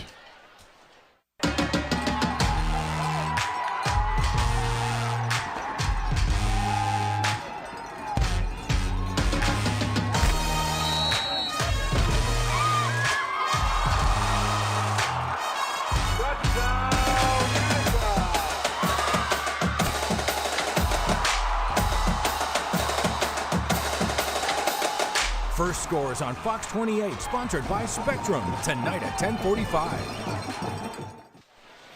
And welcome back to Pioneer Field, where the visitors, Dublin Coffman, come away with victory in this one, 34-28 in double overtime. And if you like excitement, you came to the right place, and a team in Olentangy Orange that wouldn't quit, and the same for the Rocks. They had to taste adversity in the second half after leading in the first half, but they fought back and they got the victory in double overtime. A good stand by their defense. I thought the key was late in the 4th quarter and in the overtimes. The Rocks were able to force Whirling out of the pocket to roll out and really had more options defensively than he had offensively.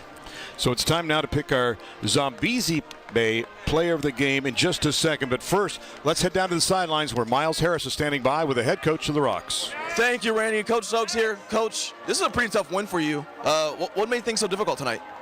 Well, we just weren't playing good football on either side of the ball. Neither team was really. But our kids just kept competing. That was cool to see. They just kept battling. It wasn't good. It wasn't pretty. It wasn't smooth. They just kept swinging. So credit to them. Now, one player that stuck out of my mind throughout this entire game, and somebody that's pretty important, especially in a game like this that goes in double overtime, is a senior in Mason Maggs. How impressive was he, at least in those overtimes? He runs our offense, and he always has the ability to run the football for us. So our offensive line did a great job. They were incredible tonight. The best position group on the field by far. And the kids just hung around and made plays enough to win. So awesome to see. All right, Coach, thank you very much. Guys, let's go ahead and share this trophy with you guys. Dublin Coffman, Week 7 winners. Hey. Honda's Friday Night Rivals, Rocks. Congratulations, guys.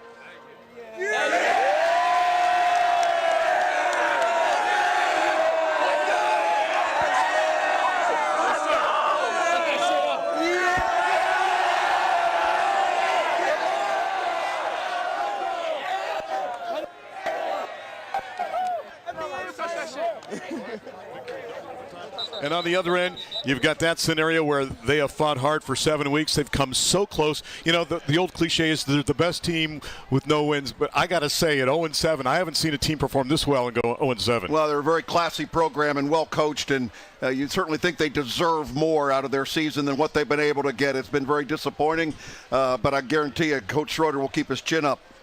It's time now to pick that Zambezi player of the game for Zambezi Bay, and I got to tell you what, there are so many possibilities, but we go to the aforementioned quarterback, the leader of that offense, Mason Maggs, for what he did tonight. 3 touchdowns, and we talked about the fact how he took over the game against Jerome in the 4th quarter and overtime. Pretty much the same scenario here. The great leader that he is finds Broski, then calls his own number, takes it in, and gets the game winner in double overtime. So congratulations to Mason Maggs as the Zambezi Bay player of the game. So congratulations. He certainly was better than ordinary, and that's a great performance by that young man. Look at your total yards, almost identical. You look across the numbers there, 334 to 359.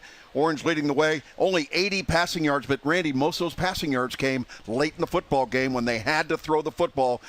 Mason Maggs was able to get it done. And only 9 penalties and only 1 turnover. That came in the first half. So the Rocks advance to 3-4, and the Pioneers fall to 0-7. Double overtime excitement. Will you join me next weekend, sir? I will be there. Should be a lot of fun. As another edition of Honda's Friday Night Rivals comes to a close, we would like to extend a big thank you to all of our sponsors and Dean Marini and the Image Video broadcast team as well, too. Join us next Friday at 7 o'clock when Dublin Jerome takes on Olentangy Berlin. On behalf of Jeff Logan, Miles Harris, and Jake Stewart, I'm Randy Reinhardt. What a night of football. They danced and danced until double overtime when the Rocks prevailed in double OT, 34-28. Thanks for joining us. What a night it's been. It's been special because you've been watching Honda's Friday Night Rivals presented by Columbus State Community College in one place on the CW Columbus.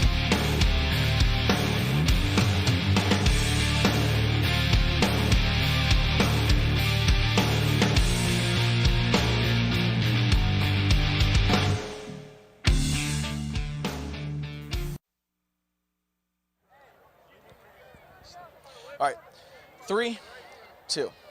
Thanks, Bob. We're actually out here at Olentangy Orange with the winning coach, actually, from Dublin Coffman, Coach Stokes. Coach, double overtime win, not exactly